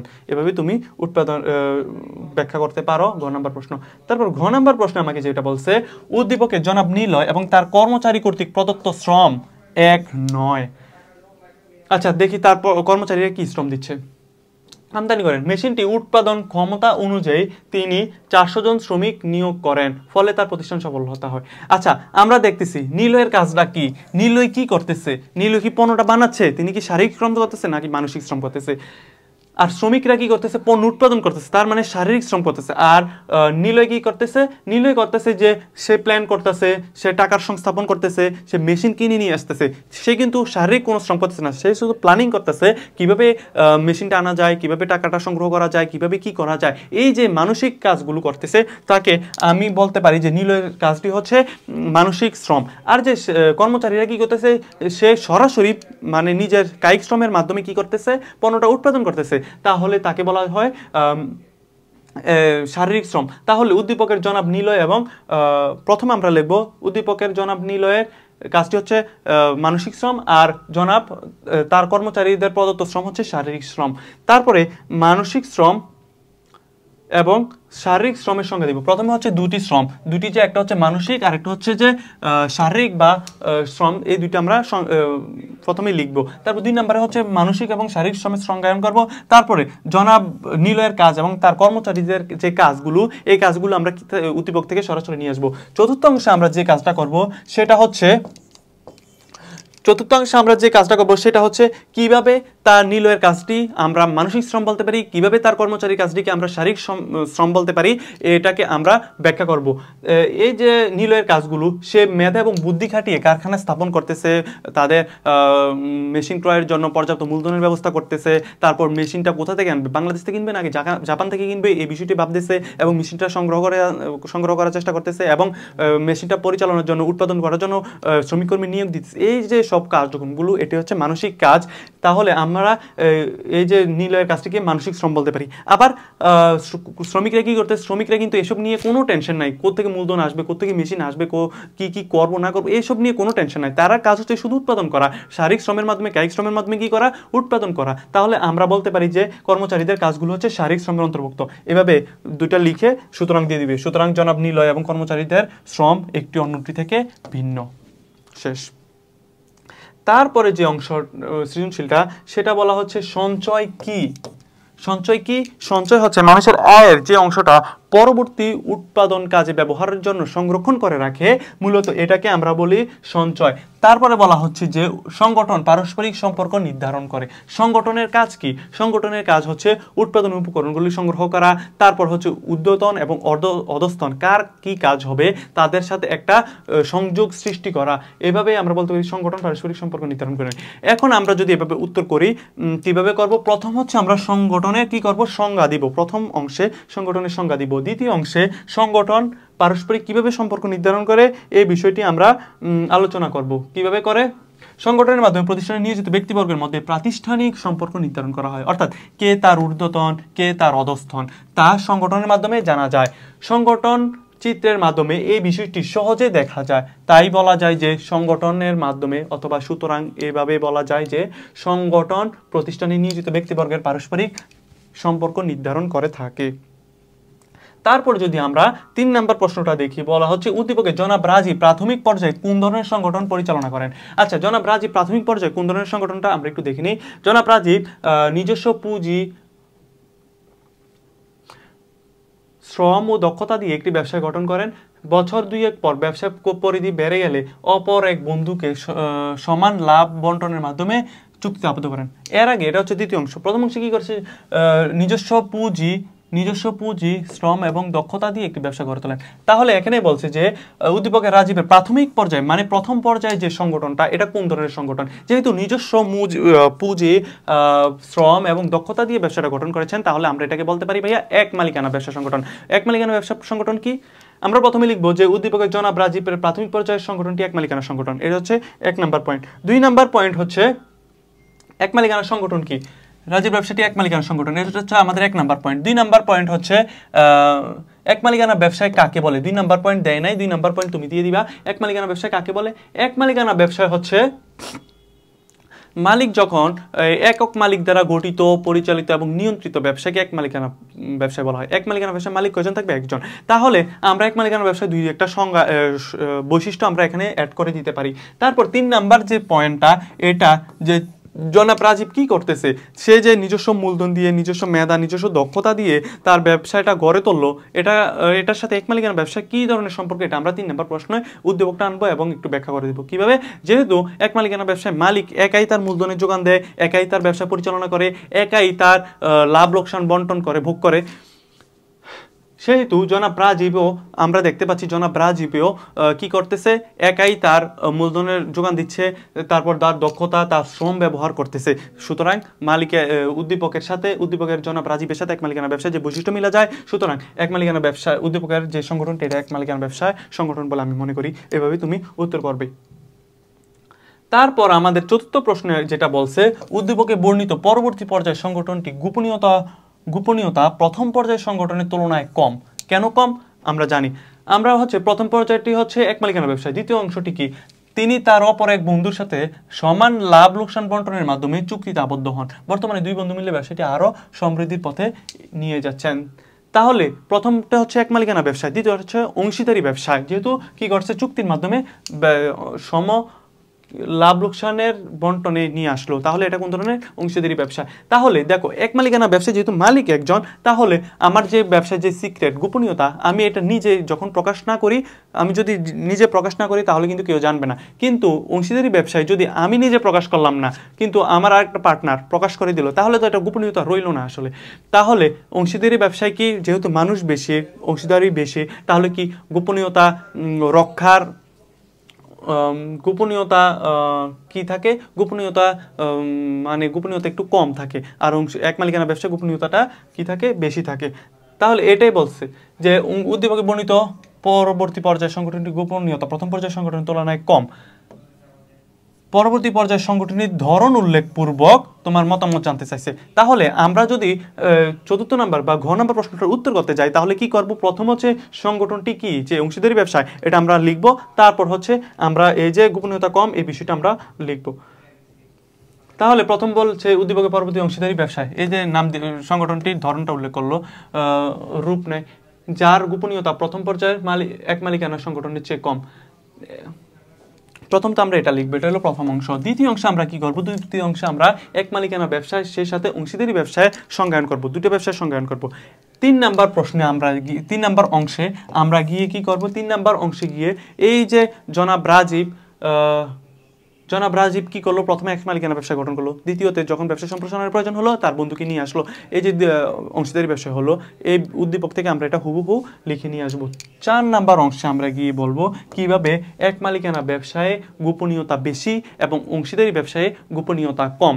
কিভাবে এক মালিকানা ব্যবসায় গোপনীয়তা বেশি থাকে, কারণ এক মালিকানা ব্যবসায় মালিক থাকে একজন, মালিক যদি তার সিক্রেটগুলো প্রকাশ না করে তাহলে গোপনীয়তা রক্ষা হয়, আর যদি প্রকাশ করে দেয় তাহলে তো গোপনীয়তা রইল না। কিন্তু এক মালিকানা ব্যবসায় সাধারণত মালিক একজন হওয়ার কারণে তার গোপনীয়তা প্রকাশ পাওয়ার সুযোগ থাকে না। আর অংশীদারি ব্যবসায় যেহেতু অনেকজন মালিক থাকে, অংশীদার বেশি থাকে, তাহলে ব্যবসার গোপনীয়তা যদি আরেকজন প্রকাশ করে দেয় তাহলে কি গোপনীয়তা সহজে প্রকাশ পাওয়ার সম্ভাবনা বেশি থাকে এবং গোপনীয়তা কম থাকে। এই দুইটা বিষয় তুমি উল্লেখ করবা এবং কিভাবে অংশীদারি ব্যবসায় গোপনীয়তা কম সেই বিষয়টা তুমি উল্লেখ করবা, এবং শেষে কনক্লুশন দিবা যে পরবর্তী পর্যায়ে অংশীদারি সংগঠনের গোপনীয়তা প্রথম পর্যায়ে গঠিত এক মালিকানা ব্যবসায়ের চেয়ে কম বলে আমি মনে করি, এটা তুমি সংজ্ঞায়ন করবা। তারপরে যে সৃজনশীলটা সেটা বলা হচ্ছে যে শ্রম কি এটা তো আমরা একটু আগে জানতে পারছিলাম যে শ্রম হচ্ছে পারিশ্রমিকের বিনিময়ে আমরা যখন পারিশ্রমিক বা অর্থের বিনিময়ে মানুষের শারীরিক বা মানসিক প্রচেষ্টাকে আমরা বলি শ্রম। তারপর হচ্ছে মূলধন গঠনের সঞ্চয়ের ভূমিকা ব্যাখ্যা করো।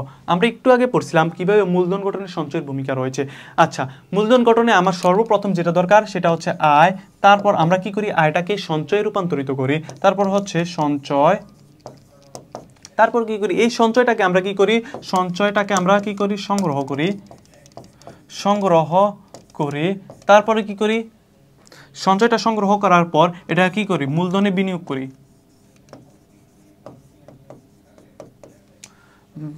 সঞ্চয়টা কি করি, মূলধনে বিনিয়োগ করে থাকি। তাহলে আমরা একটু আগে বললাম প্রথমে কি করব, মূলধনের সংজ্ঞা দিব, তারপরে বলবো যে সঞ্চয়টা কিভাবে মূলধনের অন্তর্ভুক্ত। মানুষের সঞ্চয় প্রথমে আছে আমরা সঞ্চয়ের সংজ্ঞাটা দিব, তারপর করব মানুষ সঞ্চয় করার সামর্থ্য তার আয়ের উপর নির্ভর করে। আয় থেকে কি হয়, সঞ্চয় সৃষ্টি হয়, আর সঞ্চয় থেকে কি করি, আমরা সঞ্চয়টা সংগ্রহ করি, মূলধনে বিনিয়োগ করি। তারপর সঞ্চয়ের পরিমাণ বেশি হলে বেশি পরিমাণ মূলধন গঠন করা যায়, তাই বলা যায় সঞ্চয় সামর্থ্যের উপর মূলধন গঠন নির্ভর করে। এটা আমরা লিখব। তারপর আমাদের তৃতীয় প্রশ্ন, ঘ নম্বর প্রশ্ন যেটা বলছে, উদ্দীপক অনুযায়ী জনাব জসিম গার্মেন্টস ফ্যাক্টরি তৈরিতে উৎপাদনের কোন উপকরণকে ব্যবহার করেছেন। উদ্দীপক অনুযায়ী জনাব জসিম গার্মেন্টস ফ্যাক্টরি তৈরিতে উৎপাদনের কোন উপকরণটি তৈরি করেছেন। আমরা একটু যদি দেখি, জনাব জসিম একটি গার্মেন্টস ফ্যাক্টরি গড়ে তোলার লক্ষ্যে তার নিজস্ব এলাকায় একটি স্থান বেছে নেন। একটি স্থান কি করলেন, বেছে নিলেন, যার কোনো উৎপাদন ব্যয় নেই।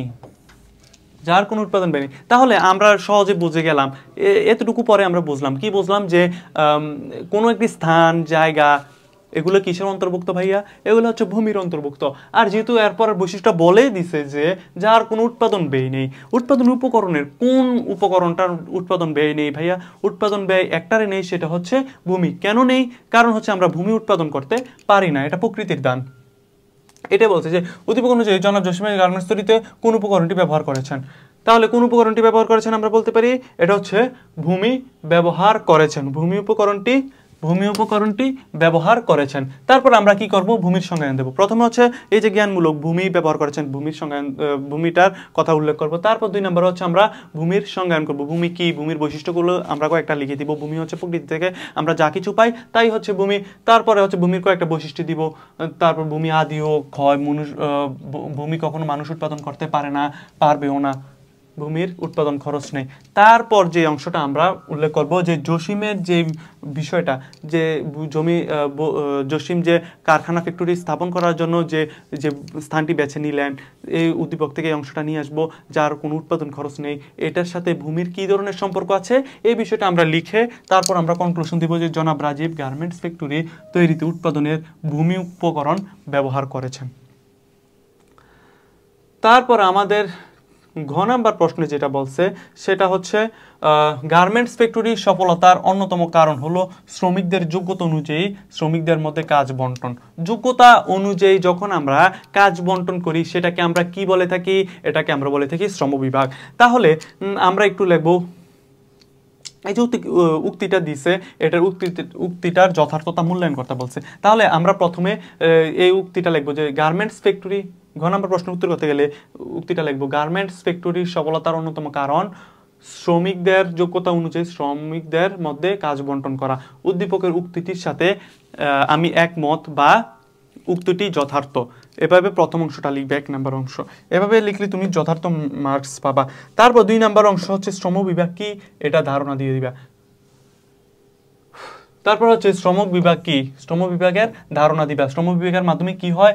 শ্রম বিভাগ কি? শ্রমিকদের যোগ্যতা, দক্ষতা, সামর্থ্য অনুযায়ী যখন তাদের কাজ বন্টন করে দেওয়া হয় তখন তাকে কি বলা হয়? শ্রম বিভাগ বলা হয়।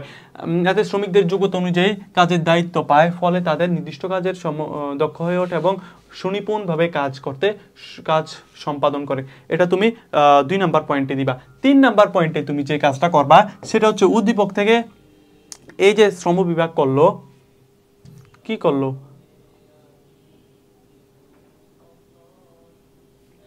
তাই সে যে শ্রম বিভাগ করলো এই বিষয়টা আনবা।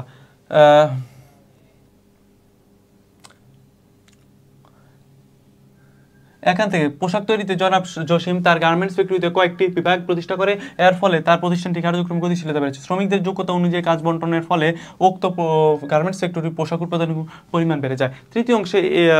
তৃতীয় অংশটায় ঘ নাম্বার প্রশ্নের তৃতীয় অংশে তুমি এই উদ্দীপকটা নিয়ে আসবা। উদ্দীপকে যে শ্রম বিভাগ করলো এই শ্রম বিভাগটা তুমি নিয়ে আসবা। এই উদ্দীপকে জনাব জসিমের কার্যক্রমগুলো নিয়ে আসবা, শ্রম বিভাগ তো করলো। এবার চতুর্থ অংশে গিয়ে তুমি কি করবা? চতুর্থ অংশে গিয়ে তুমি করবা হচ্ছে তার যে শ্রম বিভাগ করলো, শ্রম বিভাগের ফলে কিভাবে কাজের পরিমাণ বৃদ্ধি পায়, কিভাবে ধরো যোগ্যতা অনুযায়ী কাজ বন্টনের ফলে কিভাবে শ্রম বিভাগ হয়, এই শ্রম বিভাগের মাধ্যমে কিভাবে সময়ের যথাযথ ব্যবহার হয় এবং শ্রমিকরা দক্ষ হয়ে ওঠে এবং উৎপাদন ক্ষেত্রে উৎপাদনশীলতা বৃদ্ধি পায়, এই বিষয়গুলো তুমি লিখে আনবা। কিভাবে লিখবা? এই যে শ্রম বিভাগের মাধ্যমে জসিমের যে যোগ্যতা এবং সামর্থ্য অনুযায়ী সে কি করলো? শ্রম বিভাগ করলো। শ্রম বিভাগের মাধ্যমে কি করলো? নির্দিষ্ট ব্যক্তি নির্দিষ্ট কাজে দক্ষ হয়ে ওঠে, এর ফলে স্বল্প নির্দিষ্ট সময় ব্যবহার করে সর্বোচ্চ পরিমাণ পণ্য উৎপাদন হয়, এতে করে উৎপাদনশীলতা বৃদ্ধি পায়। উৎপাদনশীলতা বৃদ্ধি পেলে কি হয়? পণ্যের উৎপাদন খরচ হ্রাস পায়। উৎপাদন খরচ হ্রাস পেলে পণ্যের মূল্য বা দাম কমে, পণ্যের দাম কমলে পণ্যের বিক্রয় বৃদ্ধি পায়, পণ্যের বিক্রয় বৃদ্ধি পেলে মুনাফা বৃদ্ধি পায়। উৎপাদন প্রতিষ্ঠানে উৎপাদন বৃদ্ধি পেলে কি হয়? মুনাফা বৃদ্ধি পায়। মুনাফা বৃদ্ধি পেলে কি হয়? পণ্য মুনাফা বৃদ্ধি পায় প্রতিষ্ঠানের। এরপরে লাগবা কনক্লুশন দিয়ে বিভাগ। সুতরাং উদ্দীপকের গার্মেন্টস ফ্যাক্টরির সফলতার অন্যতম কারণ হচ্ছে শ্রমিকদের যোগ্যতা অনুযায়ী কাজ বন্টন করা। এইভাবে তুমি যদি লিখো তাহলে তুমি সর্বোচ্চ মার্কস পাবা। তারপর হচ্ছে 14 নম্বর যে কোশ্চেনটা, এটাকে বলা হচ্ছে যে সংগঠন কি। সংগঠন কি? সংগঠন হচ্ছে নির্দিষ্ট উদ্দেশ্য অর্জনের জন্য উৎপাদন উপকরণগুলো সংগ্রহ এবং তা কাজে লাগানোর প্রয়াসকে আমরা বলি হচ্ছে সংগঠন। উৎপাদনের উদ্দেশ্যে ভূমি শ্রম এগুলা উৎপাদনে নিয়োগ করা কাজকে সংগঠন বলা হয়। তুমি এভাবে সংগঠনের সংজ্ঞাটা দিবা। তারপরে হচ্ছে বলা হচ্ছে যে মূলধন, তারপরে বলা হচ্ছে যে মূলধন উৎপাদনের উৎপাদিত উপাদান ব্যাখ্যা করো। মূলধনের এটা হচ্ছে একটা অন্যতম বৈশিষ্ট্য, মূলধন উৎপাদন উৎপাদিত উপাদান ব্যাখ্যা করো। তাহলে আমরা কি করব? প্রথমে মূলধনের সংজ্ঞা দেব, তারপর মূলধন যে উৎপাদন উৎপাদিত উপাদান কিভাবে সেটা আমরা ব্যাখ্যা করব। দেখো আমরা যখন কোনো একটা গার্মেন্টস মালিক এই বছর ধরো 50,000 টাকার পণ্য উৎপাদন করলো, 50,000 টাকা পণ্য উৎপাদন করলো, পণ্য বিক্রি করলো, তারপর কি করলো? এই 50,000 থেকে ধরো 10,000 টাকা শ্রমিক কর্মীদের বেতন টেতন দিয়ে দিল, তারপরে আর 5,000 বা 5 বা 10,000 টাকা নিজে নিল, 10,000 টাকা নিজে নিল, তারপর আর কত আছে? আর হচ্ছে 30,000 টাকা আছে। এর মধ্যে ধরো দোকান ভাড়া সব খরচ মিলিয়ে ধরো আরও 10,000 টাকা গেল। এই যে বাকি যে 20,000 টাকা আছে, এই 20,000 টাকা তিনি প্ল্যান করলো যে পরবর্তী উৎপাদনে ব্যবহার করা। তাহলে যে উৎপাদিত একটা মুনাফা থেকে নতুন একটা যে অংশ রয়ে গেল, এটা আমরা কি করলাম? পরবর্তীতে উৎপাদন কাজে ব্যবহার করার সিদ্ধান্ত নিলাম। এই কারণে বলা হয় এই যে মূলধনটা এটা থেকে আসে, নতুন মূলধন, এটা হচ্ছে আমাদের নতুন মূলধন। এই নতুন মূলধনটা কোত্থেকে আসলো? এই যে উৎপাদিত উপাদান থেকে আসলো। তাহলে আমরা এটাই বলতে পারি যে প্রথমে আমরা কি দিব, মূলধনের সংজ্ঞা দিব। মূলধনের সংজ্ঞা দিয়ে আমরা কি করব, উৎপাদনের উপকরণগুলোর মধ্যে মূলধন অন্যতম। মূলধনের মাধ্যমে মানুষের শ্রম থেকে উৎপাদিত হয়, বর্তমানে ভোগের জন্য ব্যবহার না হয়ে অধিকতর উৎপাদনের জন্য পুনরায় উৎপাদন কাজে ব্যবহার হয়, তাই মূলধনকে উৎপাদিত উপাদান বলা হয়। এভাবে আমরা সংজ্ঞায়ন করে দিব, ব্যাখ্যা করে দিব। তারপর আমাদের 3 নম্বর প্রশ্নে কি বলা হচ্ছে, উদ্দীপক উল্লিখিত মিস্টার রেজা এবং রাজুর প্রতিষ্ঠানটি কোন ধরনের সংগঠন। কোন ধরনের সংগঠন আমরা একটু দেখি। জনাব রেজা এবং তার বন্ধু মিস্টার রাজু ফ্যাশন ডিজাইনের উপর পড়াশোনা করে ঢাকার উত্তরায় একটি ফ্যাশন হাউস প্রতিষ্ঠা করে। তারা সমভাবে তাদের অর্জিত জ্ঞান, মূলধন এবং শ্রম দিয়ে ব্যবসা পরিচালনা করেন। তাহলে আমরা দেখতে পাচ্ছি জনাব রাজু এবং রেজা কি করলো, সমভাবে সমান পরিমাণ মূলধন, জ্ঞান, শ্রম দিয়ে ব্যবসাটা গঠন করলো। আর আমরা কি জানি, 2 বা ততোধিক ব্যক্তি যদি স্বেচ্ছায় মিলিত হয় সম অধিকারের ভিত্তি বা চুক্তির ভিত্তিতে যে ব্যবসা গঠন করে তাকে কি বলি, আমরা অংশীদারি ব্যবসায় বলি। তাহলে উদ্দীপকের জনাব রাজু এবং রেজার ব্যবসাটি কোন ধরনের ব্যবসা হবে ভাইয়া, এটা হচ্ছে অংশীদারি ব্যবসা। তাহলে আমরা প্রথমে অংশীদারি ব্যবসার কথাটা লিখবো। কোন ধরনের ব্যবসা জানতে চাইছে না, কোন ধরনের সংগঠন, অংশীদারি সংগঠন। তারপরে আমরা কি করব, অংশীদারি ব্যবসার সংগঠনে কি করব, সংজ্ঞায়ন করব। অংশীদারি ব্যবসা কাকে বলে, 2 বা ততোধিক ব্যক্তি যখন স্বেচ্ছায় মিলিত হয়ে চুক্তির ভিত্তিতে যে ব্যবসা গঠন করে তাকে বলা হয় অংশীদারি ব্যবসা। এই অংশীদারি ব্যবসাটা সংজ্ঞায়ন করব। তারপর 3 নাম্বার পয়েন্টে আমরা কি করব, এই যে মিস্টার রেজা এবং রাজু কি করলো, রাজু সম অধিকারের ভিত্তিতে বা সমঝোতার মাধ্যমে কি করলো, সমান পরিমাণ মেধা, জ্ঞান, শ্রম, অর্থ দিয়ে কি করলো, ব্যবসাটা গঠন করলো। আর আমরা এটা উদ্দীপক থেকে লিখবা, বাকি অংশটা কি লিখবা, যেহেতু আমরা জানি অংশীদারি ব্যবসার শর্ত অনুযায়ী অংশীদারগণ সমান অধিকারের ভিত্তিতে, চুক্তির ভিত্তিতে তারা কি করে, ব্যবসায় সমপরিমাণ অর্থ ব্যয় করে এবং মুনাফার অংশ সমপরিমাণ পেয়ে থাকে। তাহলে আমরাও উদ্দীপকের দায় দায়িত্ব মুনাফা সমানভাবে ভোগ করে। যেহেতু আমরা উদ্দীপকের ঘটনায় আমরা কি দেখতে পেলাম, রাজু এবং রেজার মধ্যে যে সমতার ভিত্তিতে মূলধন এবং শ্রম দিল, তাহলে এটা হচ্ছে অংশীদারি ব্যবসার বৈশিষ্ট্যের সাথে সামঞ্জস্যপূর্ণ এবং এই কারণে আমরা বলতে পারি, সুতরাং আমরা বলতে পারি যে উদ্দীপক উল্লিখিত রাজু এবং রেজার প্রতিষ্ঠানটি অংশীদারি ব্যবসার অন্তর্ভুক্ত। এভাবে আমরা প্রশ্নটার উত্তর দিব। তারপর আমরা 4 নাম্বার প্রশ্ন আমাদেরকে যে জিনিসটা জানতে চাইছে সেটা হচ্ছে, সমতার ভিত্তিতে একই শ্রেণীভুক্ত মানুষ গড়ে তোলা সংগঠনটি কোন ধরনের। তাহলে আমরা যদি দেখি, অন্যদিকে একই এলাকায় সমতার ভিত্তিতে একই শ্রেণীভুক্ত মানুষ আরেকটি ব্যবসায় গড়ে তোলেন। এর ফলে উক্ত এলাকার মানুষের জীবনযাত্রার মান উন্নয়ন সহ ব্যবসা সংগঠনের সদস্যদের মর্যাদা বৃদ্ধি পায়। তাহলে আমরা যখন দেখি কতিপয় বা কিছু সমমনা সমশ্রেণীর মানুষ একত্রিত হয়ে যখন মুনাফা অর্জনের উদ্দেশ্যে বা পারস্পরিক অর্থনৈতিক কল্যাণের উদ্দেশ্যে যে ব্যবসা গঠন করে তাকে বলা হয় আমরা সমবায় সমিতি। যেহেতু একই শ্রেণীভুক্ত সমতার ভিত্তিতে মানুষ ব্যবসাটি গড়ে তোলে এবং জীবনযাত্রার মান উন্নয়ন করে, অর্থাৎ অর্থনৈতিক উন্নয়নের জন্য ব্যবসাটি গড়ে তোলে, তাহলে এটা কোন ধরনের সংগঠন, এটা হচ্ছে সমবায় সমিতি। তাহলে আমরা এটা লিখি, সমতার ভিত্তিতে একই শ্রেণীভুক্ত গড়ে তোলা সংগঠনটির ধরন উল্লেখপূর্বক তোমার মতামত বিশ্লেষণ করো। তাহলে আমরা কি করব, প্রথমে সমবায় সমিতিতে এটার ধরনটা আমরা কি করব, উল্লেখ করব। প্রথম অংশে আমরা কি করব, সমতার ভিত্তিতে একই শ্রেণীভুক্ত মানুষ গড়ে তোলার সংগঠনটি হচ্ছে সমবায় সমিতি। তারপরে হচ্ছে আমরা কি করব, 2 নম্বর অংশে সমবায় সমিতির সংজ্ঞায়ন করব। কিভাবে, সমবায় সমিতি কি, কতিপয় সমশ্রেণী বা সমমনার লোক একত্রিত হয়ে নিজস্ব বা পারস্পরিক অর্থনৈতিক কল্যাণের জন্য যে ব্যবসায় গঠন করে তাকে বলা হয় সমবায় সমিতি। এই সমবায় সমিতির মাধ্যমে কি হয়, কয়েকটা বৈশিষ্ট্য আমরা দিব। তারপর হচ্ছে উদ্দীপক থেকে আমরা 3 নাম্বার পয়েন্টে আমরা কি করব, উদ্দীপক থেকে সরাসরি যে গ্রামের মানুষগুলো যে ব্যবসাটা গড়ে তুললো এই বিষয়টা আমরা নিয়ে আসব। 3 নম্বর পয়েন্টে এই অন্যদিকে একই এলাকার যে ব্যবসাটা এন থেকে এতটুকু নিয়ে আসবো। তারপর ব্যাখ্যা করব যে এই যে কার্যক্রমটা এটা কিভাবে সমবায় সমিতির সাথে সামঞ্জস্যপূর্ণ, এই বিষয়টা আমরা ব্যাখ্যা করব। কিভাবে ব্যাখ্যা করব,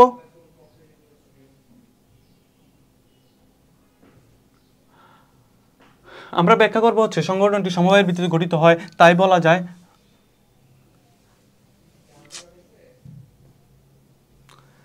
তাছাড়া সদস্যদের পারস্পরিক কল্যাণ সাধনের সাথে একযোগে কাজ করে, তাদের জীবনযাত্রার মান উন্নয়ন হয়, সামাজিক মর্যাদা বৃদ্ধি পায়, তাই বলা যায় সমবায় সমিতিটি একই শ্রেণীভুক্ত মানুষ হয়, তাদের সংগঠনটি হচ্ছে সমবায় সমিতি। আর এই যে মানুষের পারস্পরিক কল্যাণ সাধনের জন্য সমবায় সমিতির গুরুত্ব অপরিসীম, এই বিষয়টা আমরা উল্লেখ করব। তারপর আমাদের যে লাস্ট কোশ্চেনটা সেটা হচ্ছে শ্রম কি। আবার বললো যে শ্রম কি ভাইয়া, শ্রম হচ্ছে পারিশ্রমিকের বিনিময়ে বা অর্থের বিনিময়ে মানুষের শারীরিক বা মানসিক প্রচেষ্টাকে আমরা বলি শ্রম। তারপরে বলছে যে সংগঠন উদ্দেশ্য কেন্দ্রিক। সংগঠন উদ্দেশ্য কেন্দ্রিক কেন বলা হয়েছে? এখন আমরা কি করব, সংগঠনের প্রথমে আমরা সংগঠনের সংজ্ঞায়ন করব, সংগঠন কি, সংগঠনের সংজ্ঞা দিব, তারপর হচ্ছে উদ্দেশ্য কেন্দ্রিক কেন। সংগঠন একটা নির্দিষ্ট উদ্দেশ্য সাধনের জন্য তাদের তাদের উদ্দেশ্য সাধনের জন্য উৎপাদন উপকরণগুলো সংগ্রহ করে, তা সংরক্ষণ করে, তা কাজে লাগায় এবং উদ্দেশ্য পালনে সচেষ্ট থাকে। উৎপাদনের সামগ্রিক উপাদান শ্রম এবং অমানবীয় উপাদান ভূমি মূলধন একত্রিতকরণ করে, তারপর এগুলোকে পরিকল্পনা অনুযায়ী কাজে লাগায়, কিভাবে কাজ করতে হবে, কখন করতে হবে প্রভৃতি পর্যালোচনা এবং নিয়ন্ত্রণ এবং লক্ষ্যের দিকে প্রতিষ্ঠানকে এগিয়ে নেওয়ার তাদের উদ্দেশ্য থাকে। অর্থাৎ সংগঠনের মাধ্যমে লক্ষ্য এবং উদ্দেশ্য অনুযায়ী মানবীয় এবং অমানবীয় যে উপাদানগুলো আছে এগুলো কি করে পরিচালনা এবং নিয়ন্ত্রণ করে থাকে। কেন? একটা নির্দিষ্ট বা সুনির্দিষ্ট উদ্দেশ্য সাধনের জন্য। এই কারণে আমরা বলি সংগঠন একটি উদ্দেশ্য কেন্দ্রিক। তারপরে যে অংশটা প্রশ্ন সেটা বলা হচ্ছে উদ্দীপকের জনাব কামাল কর্তৃক আমদানিকৃত অত্যাধুনিক জুস মেশিনটি উৎপাদনের কোন উপকরণের অন্তর্ভুক্ত? আচ্ছা দেখি, যদি জনাব কামাল চাঁপাইনবাবগঞ্জে একটি ম্যাঙ্গো জুস কারখানা স্থাপন করেছেন, এই জন্য তিনি চীন থেকে 2 কোটি টাকা ব্যয়ে একটি অত্যাধুনিক মেশিন আমদানি করেছেন। 2 কোটি টাকা ব্যয়ে অত্যাধুনিক মেশিন আমদানি করেছেন। এই যে আমদানিটা করলো, এই মেশিনটা, এটা কোন ধরনের উপকরণের অন্তর্ভুক্ত? এটা হচ্ছে মূলধনের অন্তর্ভুক্ত। কেন মূলধনের অন্তর্ভুক্ত? মূলধনের অন্তর্ভুক্ত তাহলে আমরা কি দিব? প্রথম অংশটা দিব হচ্ছে এই যে মূলধনের অন্তর্ভুক্ত, এটা দিব আমরা জ্ঞানমূলক। 2 নম্বর অংশ হচ্ছে মূলধন কি, মূলধন কাকে বলে, এই মূলধনের সংজ্ঞায়ন করব। মূলধন কি? মূলধন হচ্ছে মানুষের আয় বা উপার্জনের ওই অংশ যা মানুষ ভোগ বা ব্যবহার না করে পরবর্তীতে উৎপাদনের কাজে ব্যবহার করে, তাকে বলা হয় এই মূলধন। মূলধনের সংজ্ঞায়ন করব এবং মূলধনের 2-1টা বৈশিষ্ট্য আমরা দিয়ে দিব। 3 নম্বর অংশে গিয়ে আমরা কি করব, এই যে জনাব কামাল কি করলো জুস উৎপাদনের জন্য যে মেশিনটা 2 কোটি টাকা ব্যয়ে যে মেশিনটা কিনে নিয়ে আসলো, এই উদ্দীপকটা আমরা লিখব। তাহলে এই যে মেশিন বলো, তারপরে বলে দালান কোঠা বলো, যন্ত্রপাতি বলো, এগুলো কিসের অন্তর্ভুক্ত? মূলধনের অন্তর্ভুক্ত। কারণ এই সব কিছু উৎপাদন কাজে ব্যবহৃত হয়। কামালের আমদানিকৃত মেশিনটিও জুস উৎপাদন কাজে ব্যবহৃত হয়। এরপরে কনক্লুশন দিয়ে দিবা। সুতরাং জনাব কামালের চীন থেকে নিয়ে আসা মেশিনটি কিসের অন্তর্ভুক্ত? মূলধনের অন্তর্ভুক্ত। তারপরে চতুর্থ কোশ্চেন এবং লাস্ট কোশ্চেন যেটা আছে, এটা বলা হচ্ছে যে জনাব কামাল ব্যাংক থেকে ঋণ গ্রহণের মাধ্যমে যে সিদ্ধান্তটি নিয়েছে উদ্দীপকের আলোকে তার যৌক্তিকতা মূল্যায়ন করতে বলা হয়েছে। তাহলে কি ধরনের সিদ্ধান্ত নিয়েছে আমরা একটু দেখি। যদি বর্তমানে উৎপাদনের মাত্রায় তার পক্ষে বাজারে চাহিদা মোতাবেক পণ্য সরবরাহ করা সম্ভব ছিল না, তাই তিনি কারখানা সম্প্রসারণের লক্ষ্যে আরেকটি মেশিন আমদানি করার পরিকল্পনা করছে। এই জন্য তিনি 2 কোটি টাকা ঋণ নেওয়ার সিদ্ধান্ত নিয়েছে। তাহলে এই যে সিদ্ধান্তটা নিয়েছে এটা যৌক্তিকতা, এটা কি যৌক্তিক না অযৌক্তিক, এটা তোমাকে মূল্যায়ন করতে বলা হয়েছে। এখানে তোমাকে স্বাধীনতা দিয়েছে। তুমি যদি বলে অযৌক্তিক তাহলে নাম্বার দিতে পারতো। তাহলে আমরা বিশেষ করে এনে যৌক্তিক দেই। কারণ কি, যখন আমাদের পণ্যের চাহিদা বৃদ্ধি পায় তাহলে কি করতে হবে? আমাদের উৎপাদন বৃদ্ধি করতে হবে। উৎপাদন বৃদ্ধি করতে কি প্রয়োজন ভাইয়া? উৎপাদন বৃদ্ধি করতে আমাদের মূলধন প্রয়োজন। আমরা কিভাবে মূলধন পাই? 2টা অংশ, হয়তো নিজস্ব তহবিল নয়তো ঋণ করে। যেহেতু নিজস্ব তহবিল বলতে কিছু নেই অথবা নিজস্ব তহবিল পর্যাপ্ত পরিমাণ নেই, তাহলে কি করতে হবে? আমাদের ঋণ করতে হবে। এই ঋণ করতে গিয়ে আমরা কিসের দ্বারস্থ হই? হয়তো আত্মীয় স্বজন নয়তো ব্যাংকের কাছে। তাহলে ব্যাংক ঋণ নিয়ে আমরা কি করতে পারি? প্রয়োজনীয় পণ্যটা অর্থাৎ মেশিনটা কিনে আমাদের যে চাহিদা অনুযায়ী পণ্যটা উৎপাদন করতে পারি। এতে করে ব্যবসায় উৎপাদন বৃদ্ধি পেলে মুনাফা বৃদ্ধি পায়, বিক্রয় বৃদ্ধি পায়, এগুলো করতে পারি। তাহলে আমাদের যে যৌক্তিকতাটা এভাবে আমরা উপস্থাপন করব। প্রথমে বলবো আমরা যে এই সিদ্ধান্তটি যৌক্তিক। তাহলে আমরা কি মূলধনের সংজ্ঞায়ন করব, মূলধন কাকে বলে এটা লিখব। তারপর যে উদ্দীপকের কাহিনীটা, যে তিনি যে সিদ্ধান্তটা নিয়েছেন যে 2 কোটি টাকা ব্যয়ে আবার নতুন একটা মেশিন কেনার যে সিদ্ধান্তটা নিয়েছেন ব্যাংক ঋণ নিয়ে, এই বিষয়টা আমরা নিয়ে আসবো। তারপর চতুর্থ অংশে আমি যে একটু আগে বললাম যে কেন আমরা ঋণ নেব। ঋণ নেব এই কারণে যে পর্যাপ্ত মূলধনের পরিমাণ বেশি থাকলে তারপর মানসম্মত পণ্য উৎপাদন করার জন্য যে মেশিনগুলো আছে এগুলো আমরা সহজে আমদানি করতে পারবো। এতে করে চাহিদা অনুযায়ী পণ্যটা আমরা কি করতে পারবো? উৎপাদন করতে পারবো। উৎপাদন বৃদ্ধি পেলে আমাদের কি হবে? উৎপাদনশীলতা বৃদ্ধি পাবে, উৎপাদন খরচ হ্রাস পাবে, পণ্যের দাম কমবে, বিক্রয় বৃদ্ধি পাবে। এতে করে মুনাফা বৃদ্ধি পাবে, প্রতিষ্ঠানও লাভজনক হবে, প্রতিষ্ঠান সম্প্রসারণে যথেষ্ট হবে।